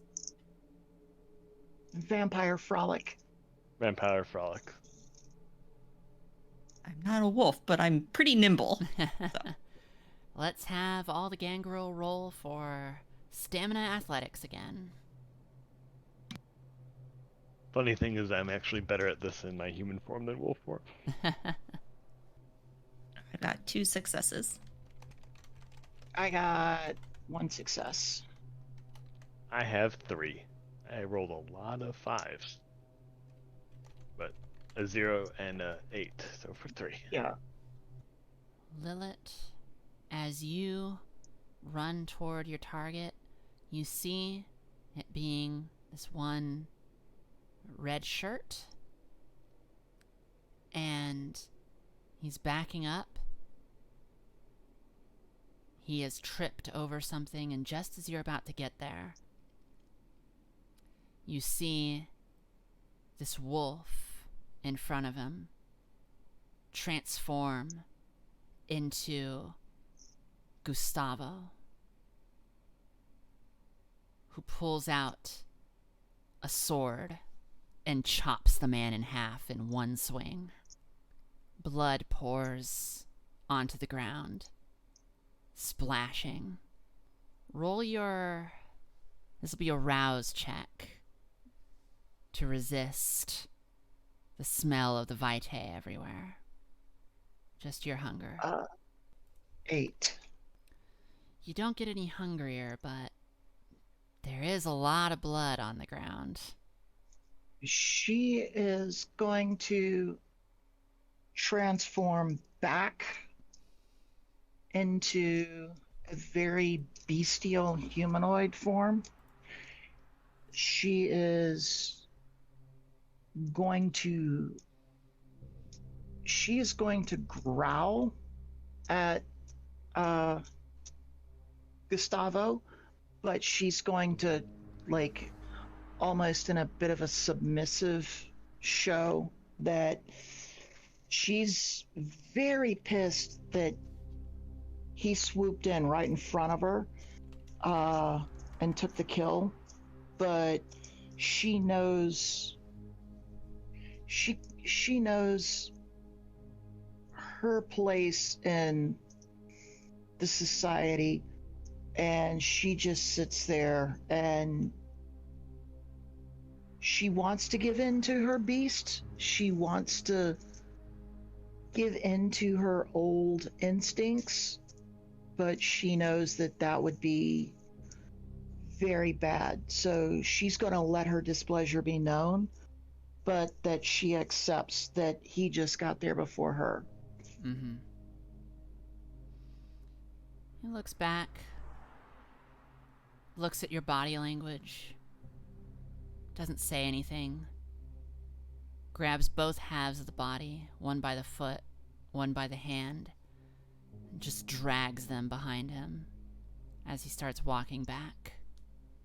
She's just going to roll in the blood splatter. She is just going to get completely covered in blood, and she is going to be extremely horrific in her pleasure of rolling around in the blood.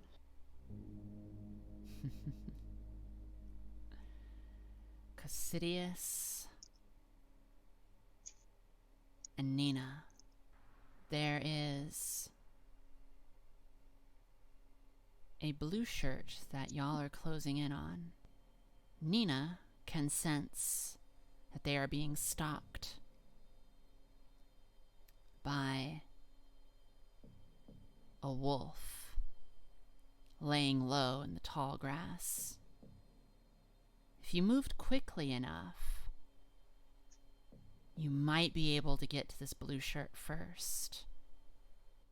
Is there any way that I could actually put myself between the other and kind of play blocker? Right Let Nina- now, only Nina is aware of the wolf. Okay. Never mind. Am I aware of the blue shirt, though? Yes. Then I'll be like, okay. I go ahead. will give a subtle nod in the direction. But do I sense the other wolf like in a certain direction? Yes. The one that's okay. So I will give a nod in that direction and hope that Cassidius understands what I'm trying to say, and then I would like to go for the blue shirt. So you're nodding me away from the target in an effort to In like, the direction get Nina where I know that someone else is. Okay. And if you understand or not, I'm not sure. I don't know. I don't know. I gotta move fast. Figure it out. Go. You go. I see her tell me to go another direction and then just sprint. So I'm gonna be looking in that other direction, I guess. And because I Alright. was gonna let her get this one anyway. All right. So I'm not sure if I understood that it meant there's something. There's Figure another it out, wolf yeah. over there. Look, she's gotta go. She's got Yeah. Right. So yeah, I'm following her lead to look that way, but I don't know if I'm gonna immediately get the wolf over here. All right. The wolf looks very confused, and definitely this, at the very least, this distraction seems to work, and it's just focused on Cosidius. The blue shirt, however, sees this and starts running opposite direction. Okay. I thought my stealth would play into it somehow. Oh, would you like to roll stealth? I only have one dot in it, but if it was like, so Nina's she's very particular about how she hunts. Mm-hmm. And she is like careful. She approaches carefully. I mean, she does have the pursuer predator type. Right. So, and with her prey, it's about going for their weaknesses, I want to say. Mm-hmm. So that would be the approach that she would take. Stealthily, quickly, going at their blind spots based on whatever profiling she gets from them, just at a glance. Going in a straight line, heading away from where Cosidius has caused this distraction, basically just hard opposite direction of all that. It's bringing them a little close to you. Not like in an intercepting line, but they will go past you. Now, if you like, you can roll composure and stealth. Okay. That I can do.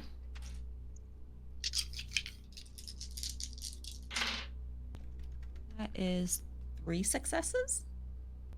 All right.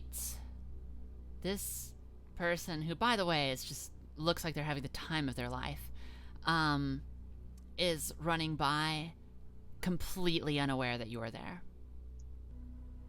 While this is happening, Cass, I'd like you to roll wits and awareness. Sure thing. Let's see. Okay, 1, 2, 3, 3 successes. You hear a conversation happening nearby, very low, almost unintelligible. All you can make out from it is, the fuck? Get Mandy. And that's all you hear. If I look around, can I see where it's coming from? You can point your... You can look in the general direction, but Sure. nothing there. You see that it's around where the trail up comes from the parking lot. it's just to clarify, is it as like someone's invisible or just like out of view? Most likely invisible. Okay. Does it sound like Sam at all? Did not. Okay. Then Cass will turn to Samantha and say, "Hey, Hi. it seems like something's going on." Something? Yeah. Ooh, I wonder if it's the thing that I foresaw. That could be fun. What did you foresee again? What The was that? hunters, they're out hunting, but what they're really looking for will be brought to them. Cass is gonna stand up and then head over towards the direction that he heard the voice, and just to see what's going on, see if he can see anything. You see, coming from just beyond the parking lot, somebody walking with a flashlight. Then Cass will go up. Is Cash around? No, it is just you and Samantha and whoever is invisible around. Okay, got it. Then Cass will then reach into his waistband and pull out the 9mm and just rack the slide. And then just, I guess, just say out loud, not loudly, but around in the area. So it seems like we have visitors. You hear this voice near you.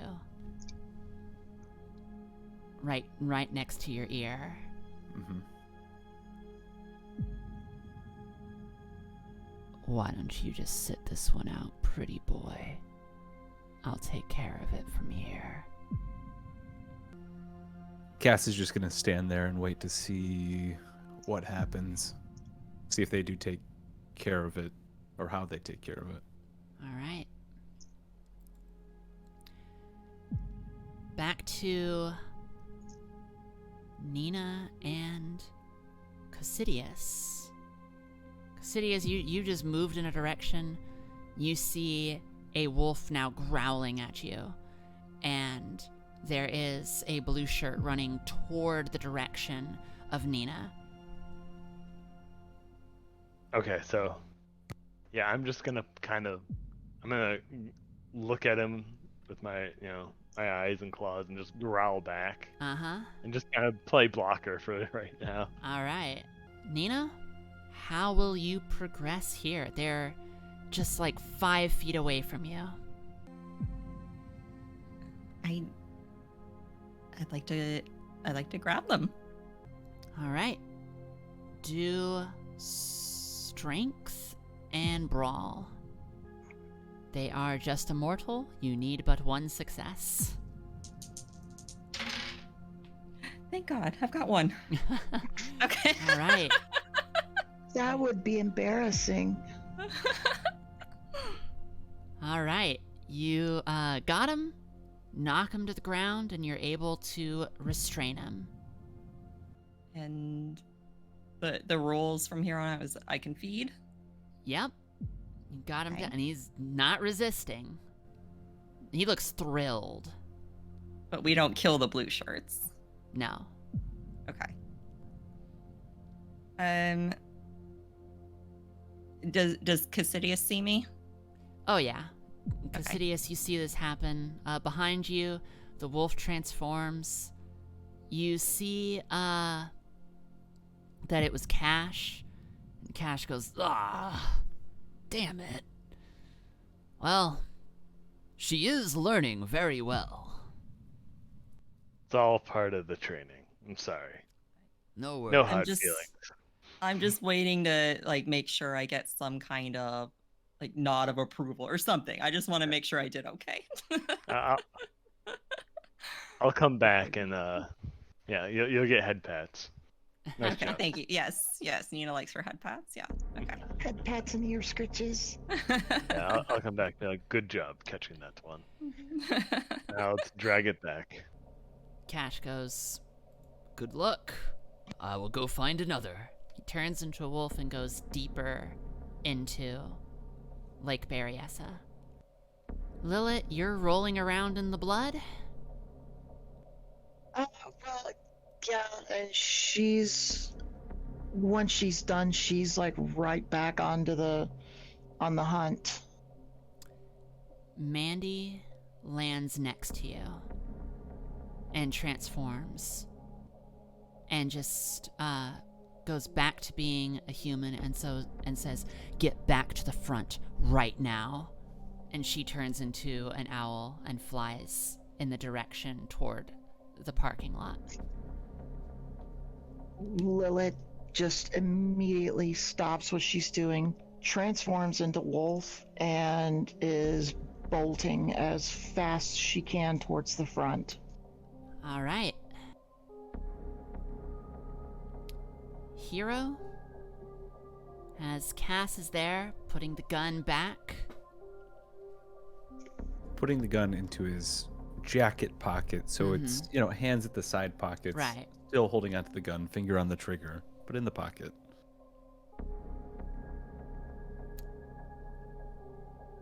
A woman approaches with bright red hair,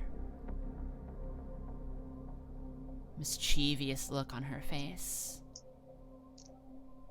flashlight in hand. She is wearing just a tank top, short shorts, fishnet stockings, and combat boots. I knew it. I knew it. She has something with her. On a leash is another woman with black hair. She's beat up. Definitely. Broken fingers. Ribs protruding from her body. Her ankle bones sticking out of the back. Almost as though she's been forced to be on her knees. The Nosferatu next to you becomes visible. And you can see, Cass, that they had a knife to your throat the whole time. They take it away, put it in a sheath on them. This Nosferatu has almost a sort of the brick, the thing skin consistency, like from the Fantastic Four, but like brown, almost moldy sort of look to it, but is mostly concealed under a black cowl, like the ring wraiths from Lord of the Rings would wear.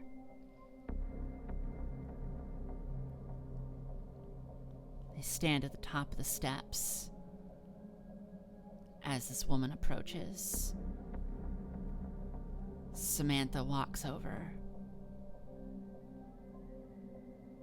She looks and says, "Ruth." The girl looks at Samantha for a second. And she says, "Samantha, my favorite child of Malkav."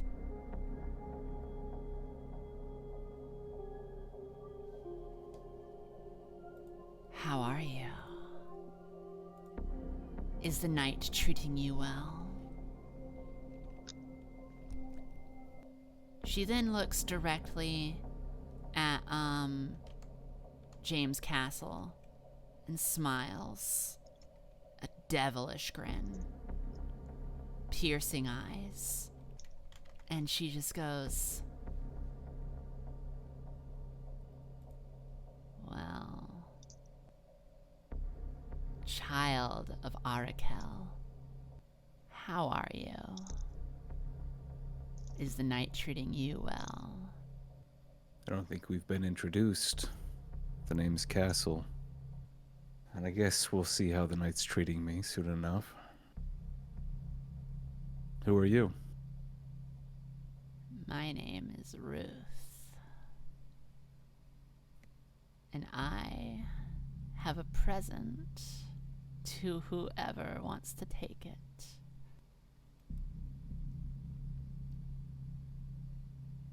At this time, Mandy is going to arrive, dropping down from the sky right next to Cass. And goes, "There's the first child of Enoya.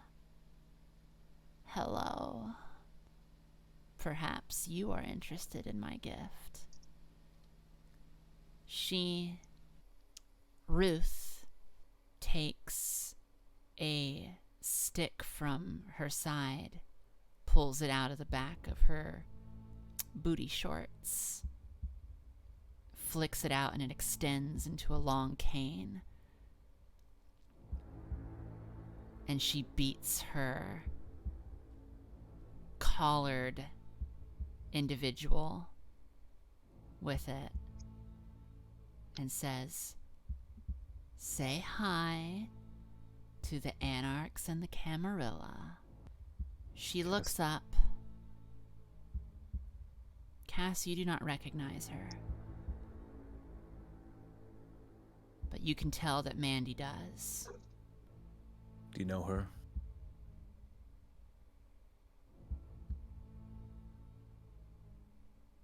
Don't say anything else, Toreador. I'll accept this gift on behalf of the Anarchs. Lilith, you are going to arrive shortly after as a wolf. You see this scene. And you also recognize this woman that is collared here. She's going to come running in as a very bloody wolf and immediately transform into a very bloody Lilith, covered in head to toe in blood, and just looks over at the collared individual, but she doesn't give anything away that she recognizes anyone. She just moves towards Mandy and then just standing next to Mandy. What do we have here? A gift for us Anarchs. It looks like we're going to have to cut the hunt a bit short. A gift? Interesting. Ruth smiles and looks directly at Lilith. You recognize her, Lilith, of course. Oh, yeah. Samantha says, "No, this is not a gift for the Anarchs. You should wait until Cash gets back, and then we'll see who this is a gift for. Right, Cass?" Sounds about right to me. I don't know. Lilith looks right at Ruth. Who would you like to give this gift to? Ruth smiles and tongues one of her fangs and says, "The last one standing." Like old times?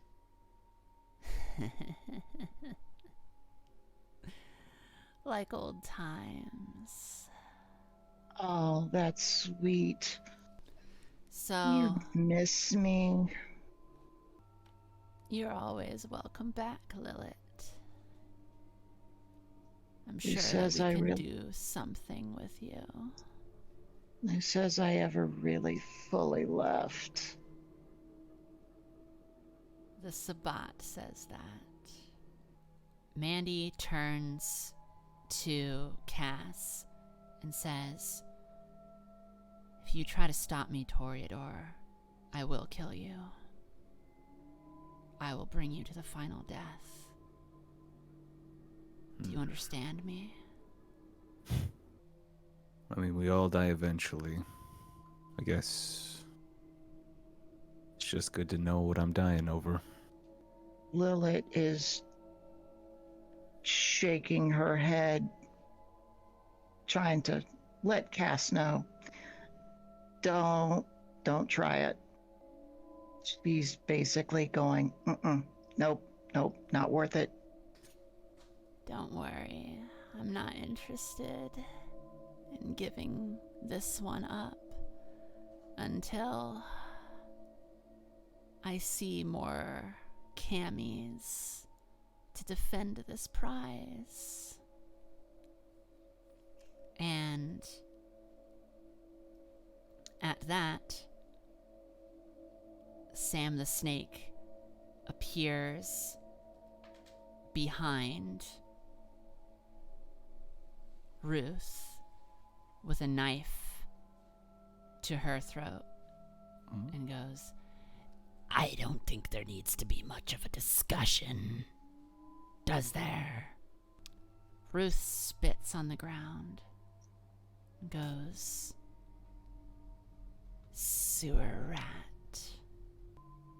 You think in such short, small terms, but you don't know anything about me. You don't know what it's like, and you don't know what I've seen. At this time, Nina and Considious are heading on back, and they see some sort of standoff happening at the top of the hill. Hard to make out what's going on from distance, but something's happening. I probably will, whatever I'm holding and just kind of like trying to move in to get a better view of what's going on. Kind of give up and don't care about the hunt anymore. But also kind of standing in front, putting myself between, with need to stay back. I'll go into protective mode, I guess. All right. And we have a human with us, right? Yep. Just kind of murmuring. Yeah. I've been caught by a kindred. Yeah. Yeah, it's great. Yeah. Weirdo. I'll hang. I'll hang back with them. Yeah. I mean, but I am still very watchful of what Cassidius is doing and whatever's wrong. As you approach Cassidius, you see that it is a standoff here. Lilith, Mandy, 2 Nosferatu, and then Cass, Samantha, and a kindred that you don't recognize. As you get closer, you see that they have someone with them. Do I see any, Camarilla being threatened? This is sort of a Mexican standoff right now. Yeah. Hey, hit me. You can,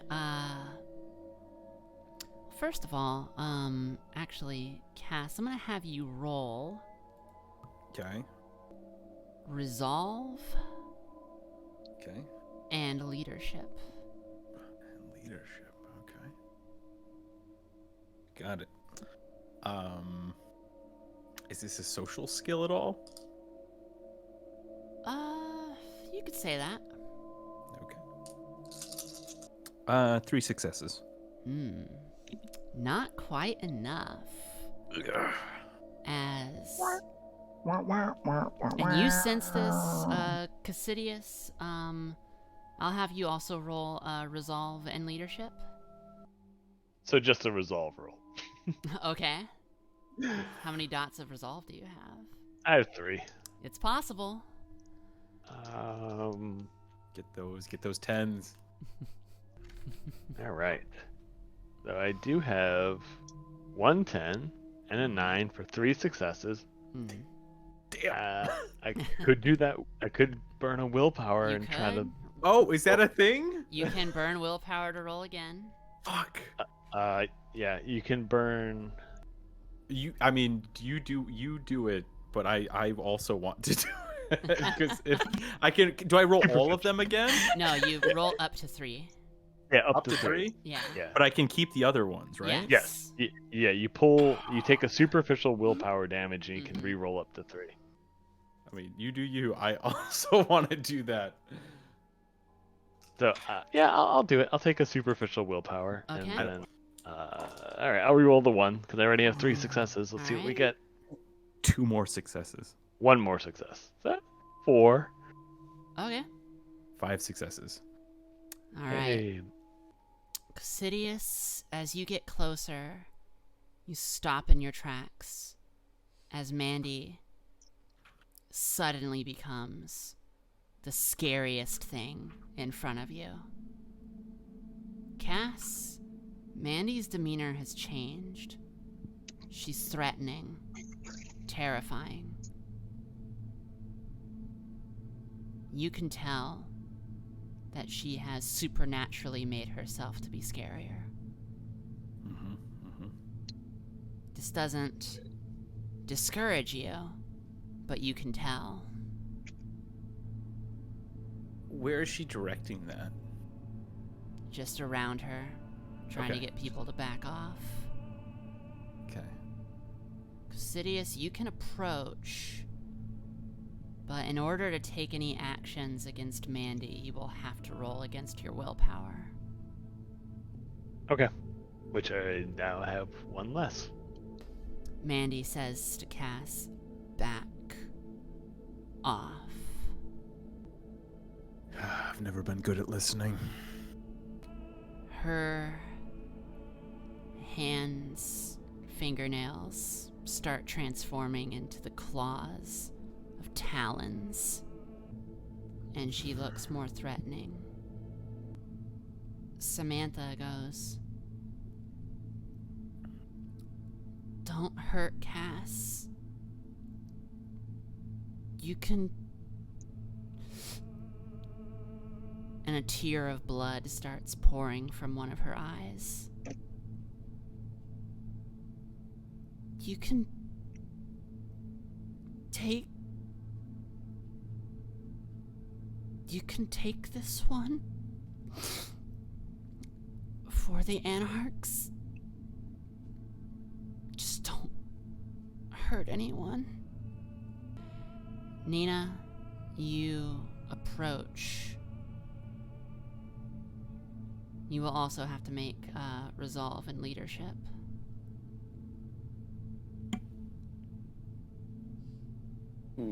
Okay. Is this also a social check for me?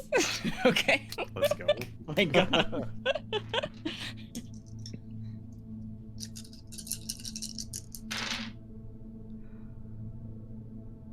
3 successes? Once you arrive, you notice that you are terrified of Mandy. That tracks. You sense this tension. Grace, that is the name of this one that is collared. She looks up, sympathetic, saying, "No, don't let the Anarchs take me. Please. Please don't let the Anarchs take me." And Mandy goes, "Shut up, bitch." What if we resolve this in the spirit of the hunt? Is there already a game? Don't need to create another one. Sounds fair.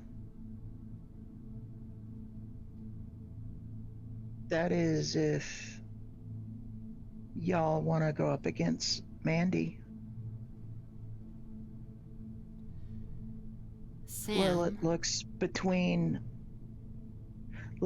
between the Cam, Mandy, and Ruth and basically goes, I'll hold the leash because this is something I can't participate in.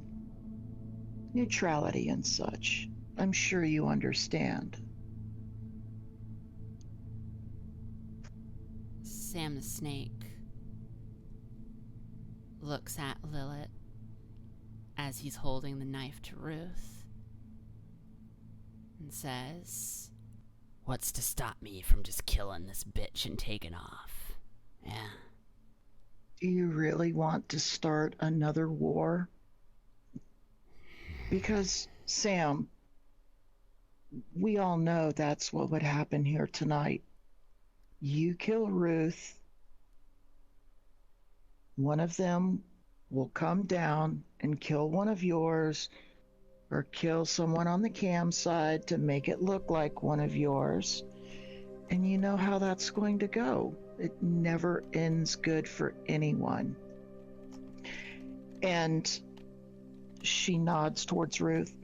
As much as I miss home and my family, I think it would be best for all sides if we tried to resolve this in a way that does not end up in war again. But I want to kill this bitch so bad. Fine. And as you were saying your words, Lilith, about starting another war, Ruth looked almost orgasmic at the sight of imagining another war happening. Fantasizing. As though you just said exactly what she wants to have happen. Could I be just trying to just inch closer and closer during all this? Yeah, absolutely. Yeah. Trying to get to a... Yeah. Oh, go ahead. I was just saying I would try to get within as close as I could in case I needed to be in some sort of striking or grabbing distance. Just keep inching ever so slightly closer. Nina, you can do the same too if you wish. I will, but I'll make sure to stay behind Cassidius. For sure. Lilith is trying very hard to maintain her neutrality, and seeing Ruth and being caught between all three factions, it's clear that she has not loyalty to all three, but she has conflicting emotions, because here she is, the neutral messenger, but she's also being with Ruth's orgasmic thought. It just is really kind of chewing on her of that's who she used to be. She can still feel the connection, but she also recognizes that she has to be neutral and maintain herself. So that's what's like going across her face at this point. Behind, as Cosidius is approaching, Nina, you can see that there are other gangrel arriving with their bounties. They're slowly coming up, seemingly oblivious as to what's going on. Do I sense that it would be best to kind of warn them off? Is it that type of situation? Why don't you roll intelligence politics? Okay. Is this also a social role? No, it is not. Okay. Everything is a social role if you think about it. Listen, yeah, really? Yeah. Okay. It's your social role. 3 successes. It depends what side they're on. If they are on the Camarilla side, then there will at least be numbers to deter the Anarchs from just overpowering the situation. if it's anarchs, they could just walk away with what's going on here, and there would be basically nothing that the cam could do to stop them. In fact, your sire may be killed to make it happen. It really matters what faction these kindred are in. Roll intelligence and awareness to determine that. Here we go. That's more up my alley.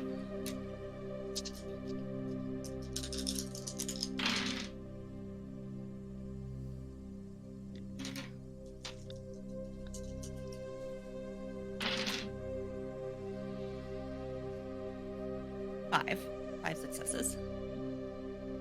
You look out, and everyone who's approaching right now are all Camarilla. They're all turning in their bounties. They're all on your side.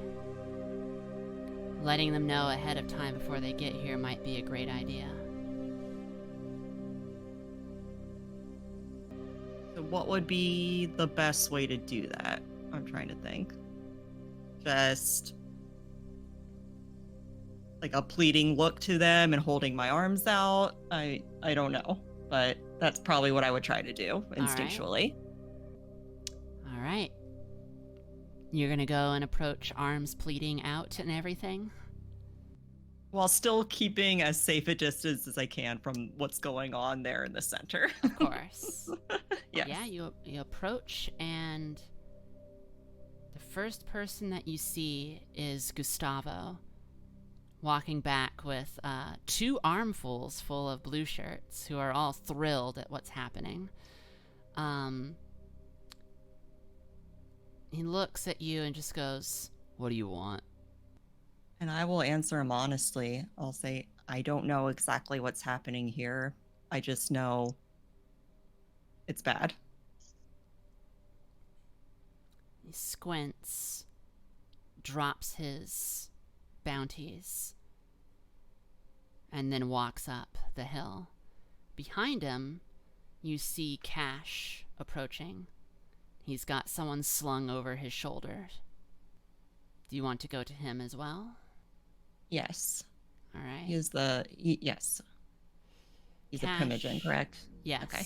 Yeah. Anyone with authority, with power. Mm-hmm. I'm okay with approaching them, respectfully and saying,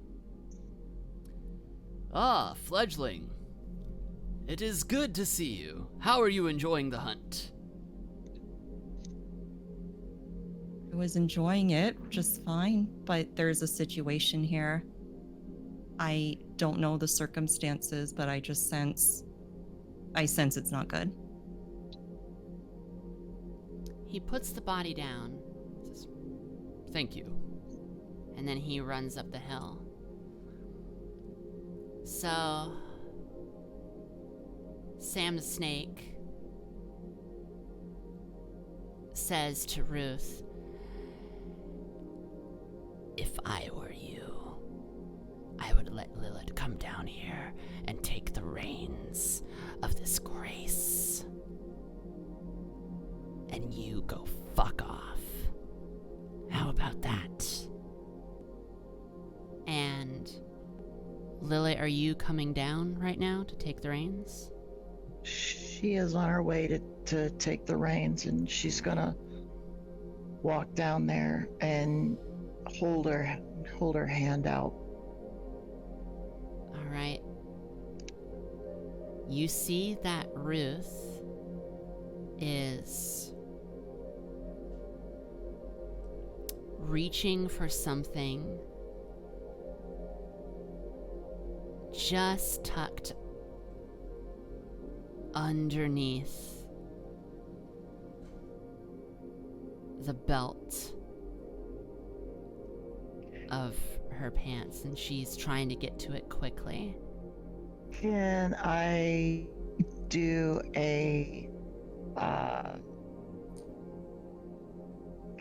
like a dexterity or some kind of skill check to try to like reach down and like either see what she's doing or make a grab for it if it's dangerous.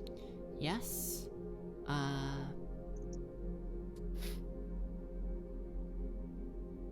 Dexterity awareness. Dexterity. Okay. Oh. 2 successes. 3 successes. All right. Catch it just in time.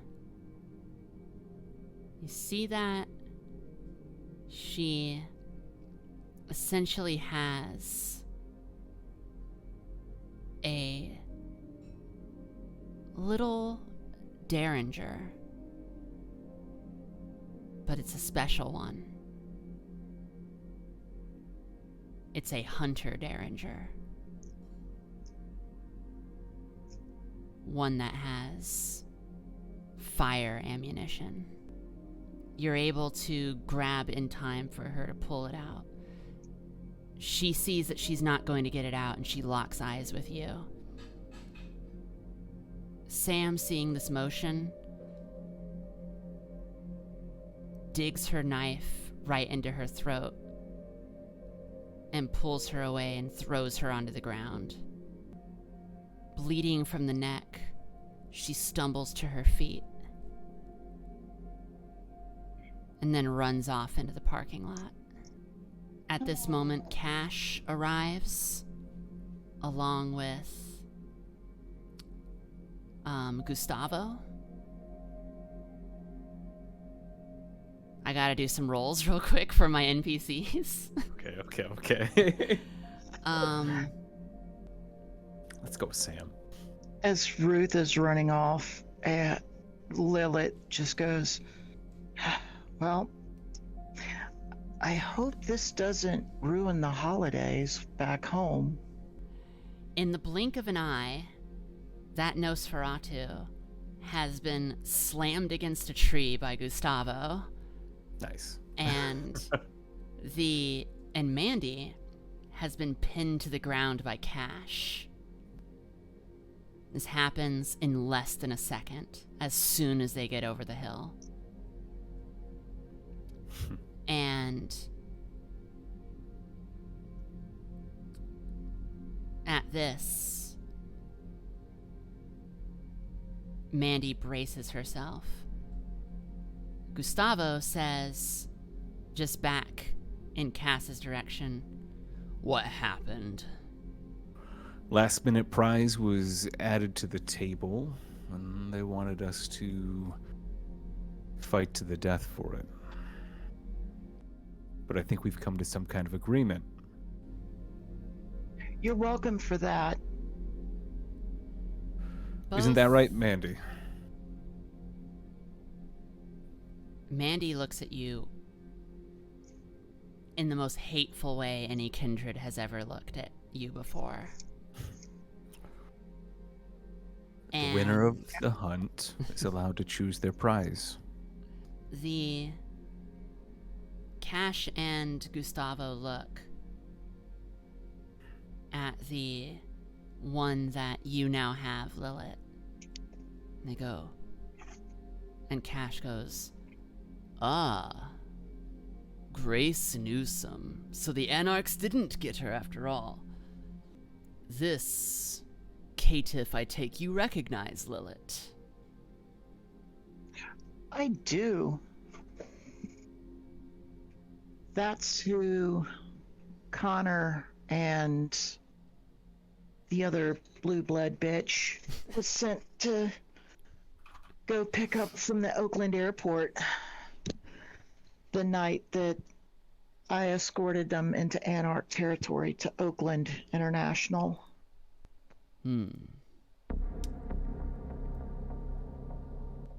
Mandy says, that caitiff rightfully belongs to us.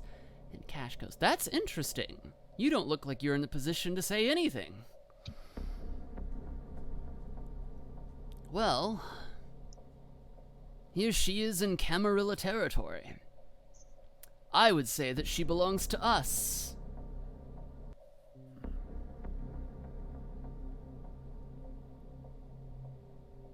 It is our domain, after all. Gustavo turns and looks at Lilith and goes, But I take it that you have a different idea.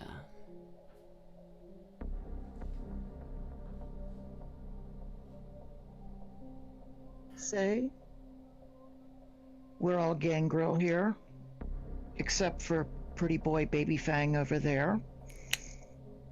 and me, I'm a Malkavian. Yes, beautiful, you are a Malkavian. And there's also 2 Nosferatu here. Yes, and there's also 2 Nosferatu here. Anything else before I continue? I have weighed the rest of the individuals that are here, and I didn't think that they needed to be included in the tabulation of individuals. I'm sorry I asked. So, I say we came here for a hunt.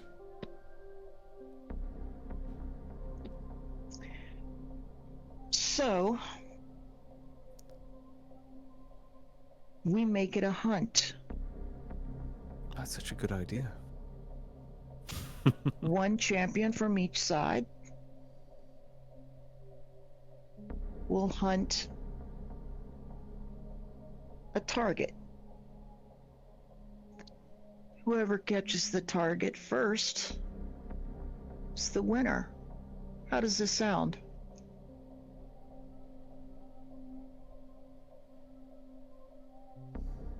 It does seem fair in the spirit of things. Mandy?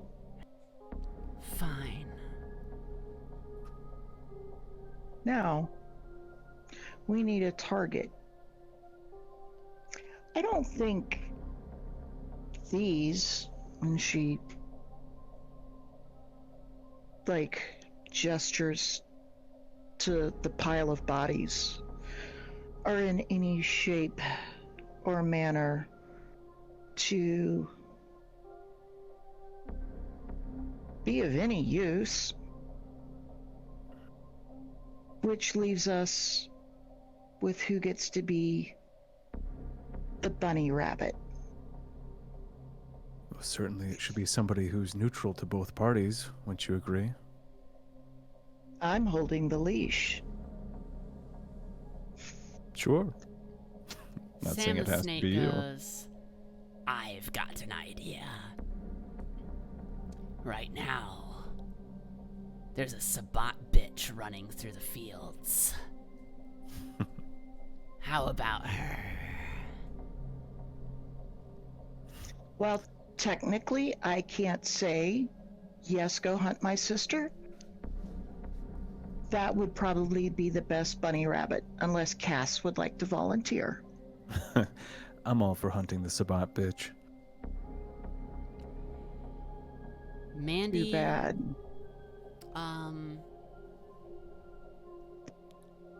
Mandy gets up and agrees.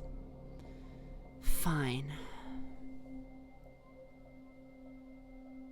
I'll bring that bitch in myself. And It's like, I think that it's only fair that Gustavo goes after it, unless there are any objections amongst my Camarilla counterparts. Cass just gives a nod. Lilith holds her hand up.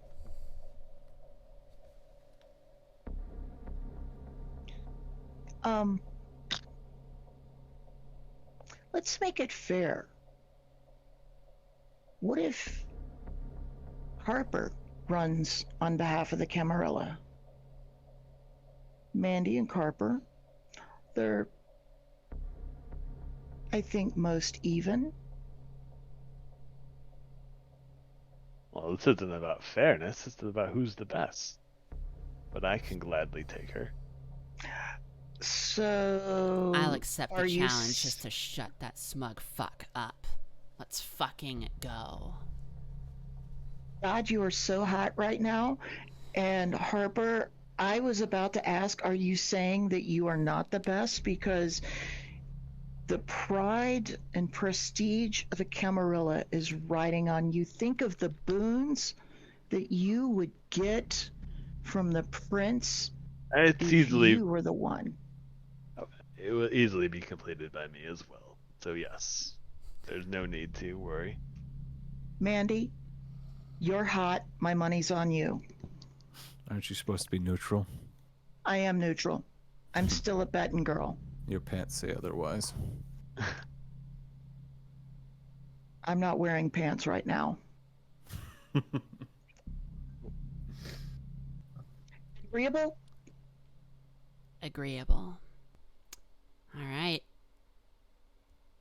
It's like, well, I suppose that will have to do. Cosidius, are you ready? Yes. Anarch, are you ready? Yes. Very well.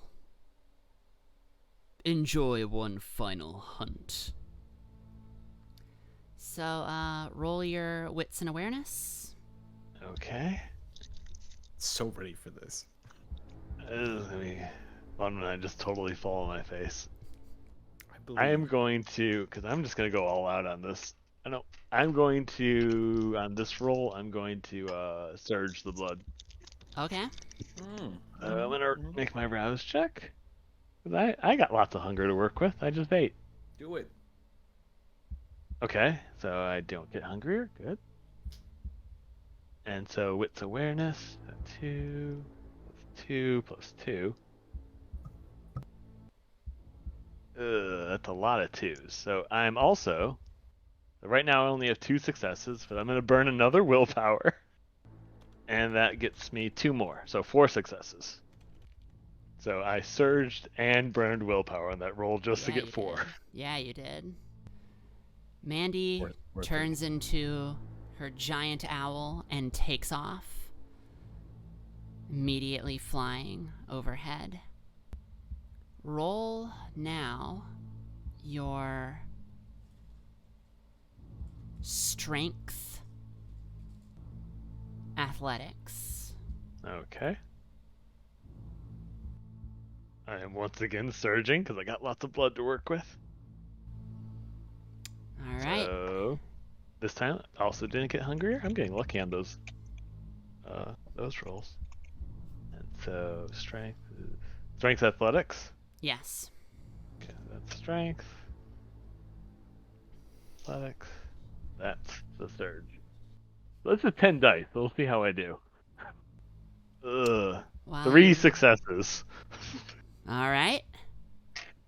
Not the best, but Forward you go, I do go. huffing it as quickly as you can.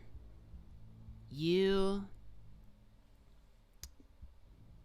follow as best as you can through these fields. Unfortunately, to arrive at the site of Mandy dragging back as she is covered in vitae.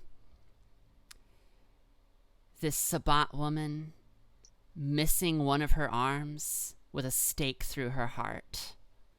And she goes to walk by you, Cosidius, looks at you, and gives a little mwah in your direction. Well, The beast whispers to you, "Over the hill. She sure looks tired. No one would see if you take the bounty from her." makes perfect sense. Let's listen to the beast. All right. This can only end well. It'll definitely end interesting. Cass might still die. Maybe. Alright. Before I go in, I would like to turn on my toughness. Sounds good. So let me rouse that. And that time I do get hungrier. Okay, so I'm Alright. back to 1 hunger. Alright. I'm gonna get hurt. Let's do this. So I'm just gonna try to like just grab it from her and make it my own. Okay. Doing strength brawl. I can do. All right. Got hungry again. And let's do this. So a lot of dice. Let's see if they're not as bad as that last roll. All right. As you're rolling, Cass, Samantha taps you on your shoulder. You asked if I could see everything? I can't. I didn't know what was going to happen tonight. I was scared because I couldn't see what was going to happen to you. That's 8 successes, but it's a bestial crit. So I did have a 0 on the blood. It looks like I'm okay for now. We can never be sure of everything. The beast sees it fit for you to... The best way to get this body away from Mandy is just attack Mandy. So that is what your beast has you do. Okay, so depending on is she brawling back or is she dodging? Or I don't know. She is going to attempt to dodge your attack. Okay. She does not succeed. So she would take 10 non-half superficial damage because I had claws out. Yeah. So she might be going into, depending on how much she can might, absorb, yeah. be going into aggravated realm, or even down. She's going aggravated for sure. Okay. I don't think I have enough to take her down, unless she has not a lot of stamina. Yeah, because claws don't have superficial. It's dropped to the ground and she moans in agony. And she's gonna lash at you with her own claws. Okay. Make composure and brawl. Counting out my dice. Ugh. That's, I'm gonna spend in my third willpower of the night, because that could be a bestial failure. Oh. So I have 2 successes right now. Turns it into 4 successes because I rolled a 0. Okay.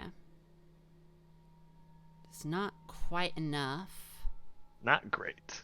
You're going to take 8 superficial damage. Okay. And she's using claws too, right? Yep. So with my toughness, I believe I can reduce that.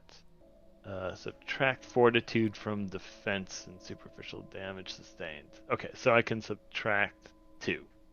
So it was 8, you said? Yep. So that goes down to 6. Not aggravated yet, but I'm close. Mm-hmm. She is going to stand on this Sabat woman, and you see that she is reaching to pull the stake out from her chest. Alright, let's roll dice. Ugh. 1 success. Ooh. So, yeah, I'm not doing great with these rolls right now. She pulls... Obviously, when it's yeah. Go ahead. Obviously when it matters, I'm gonna flub every roll. Yeah, you know. She pulls the stake out. The Sabat woman starts like writhing on the ground in pain, and as soon as it exits, and Mandy, with a crazed look, almost you see this look in Gangrel all the time, and you recognize it on your own face, and you can tell that after tonight her clanbane will be more visible as she lunges in the air in an attack pointed directly at your heart with a stake. Those are hard to hit. You're kind of Alright. off balance right now. You're trying to regain your composure. I'm surging again. So 2 hunger, because I didn't gain hunger. 2 successes. I am not rolling Cool. great. 4, 4, 4, 5, 2, 8, and a 7. You are pinned to the ground. Yep. A stake enters into your chest, and you slowly start trying to push it away. And you can see in Mandy's eyes that she's going to push it in. Down I go. Sleepy time. She pushes it into your heart, and you feel your body seize up and stop. You do not enter torpor, however. You are just there, wounded.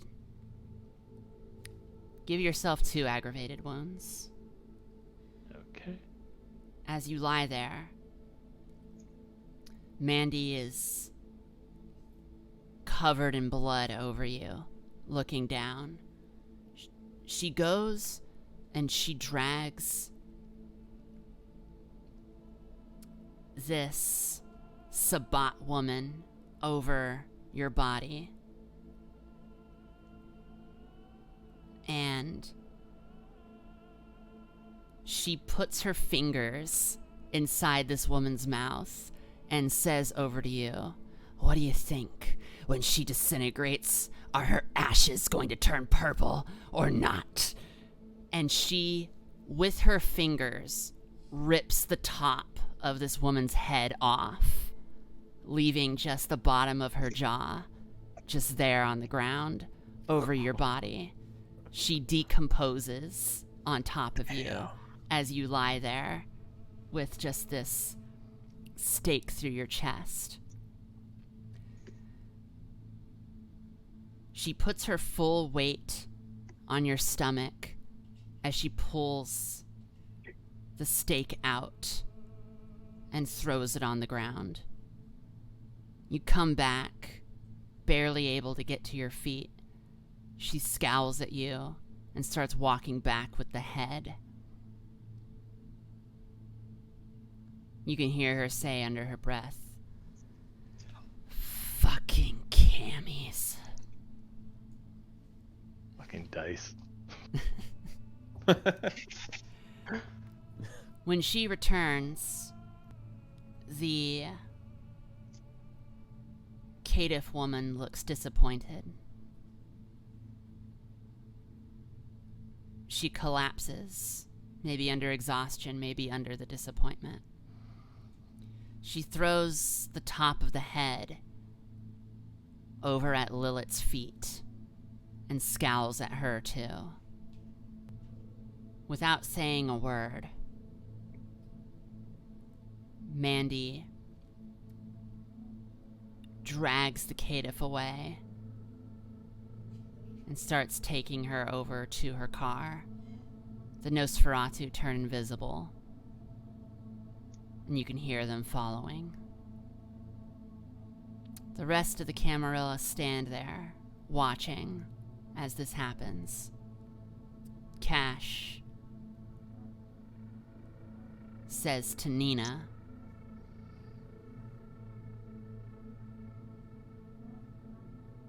"Go find your sire. See if he wants to come back and join us."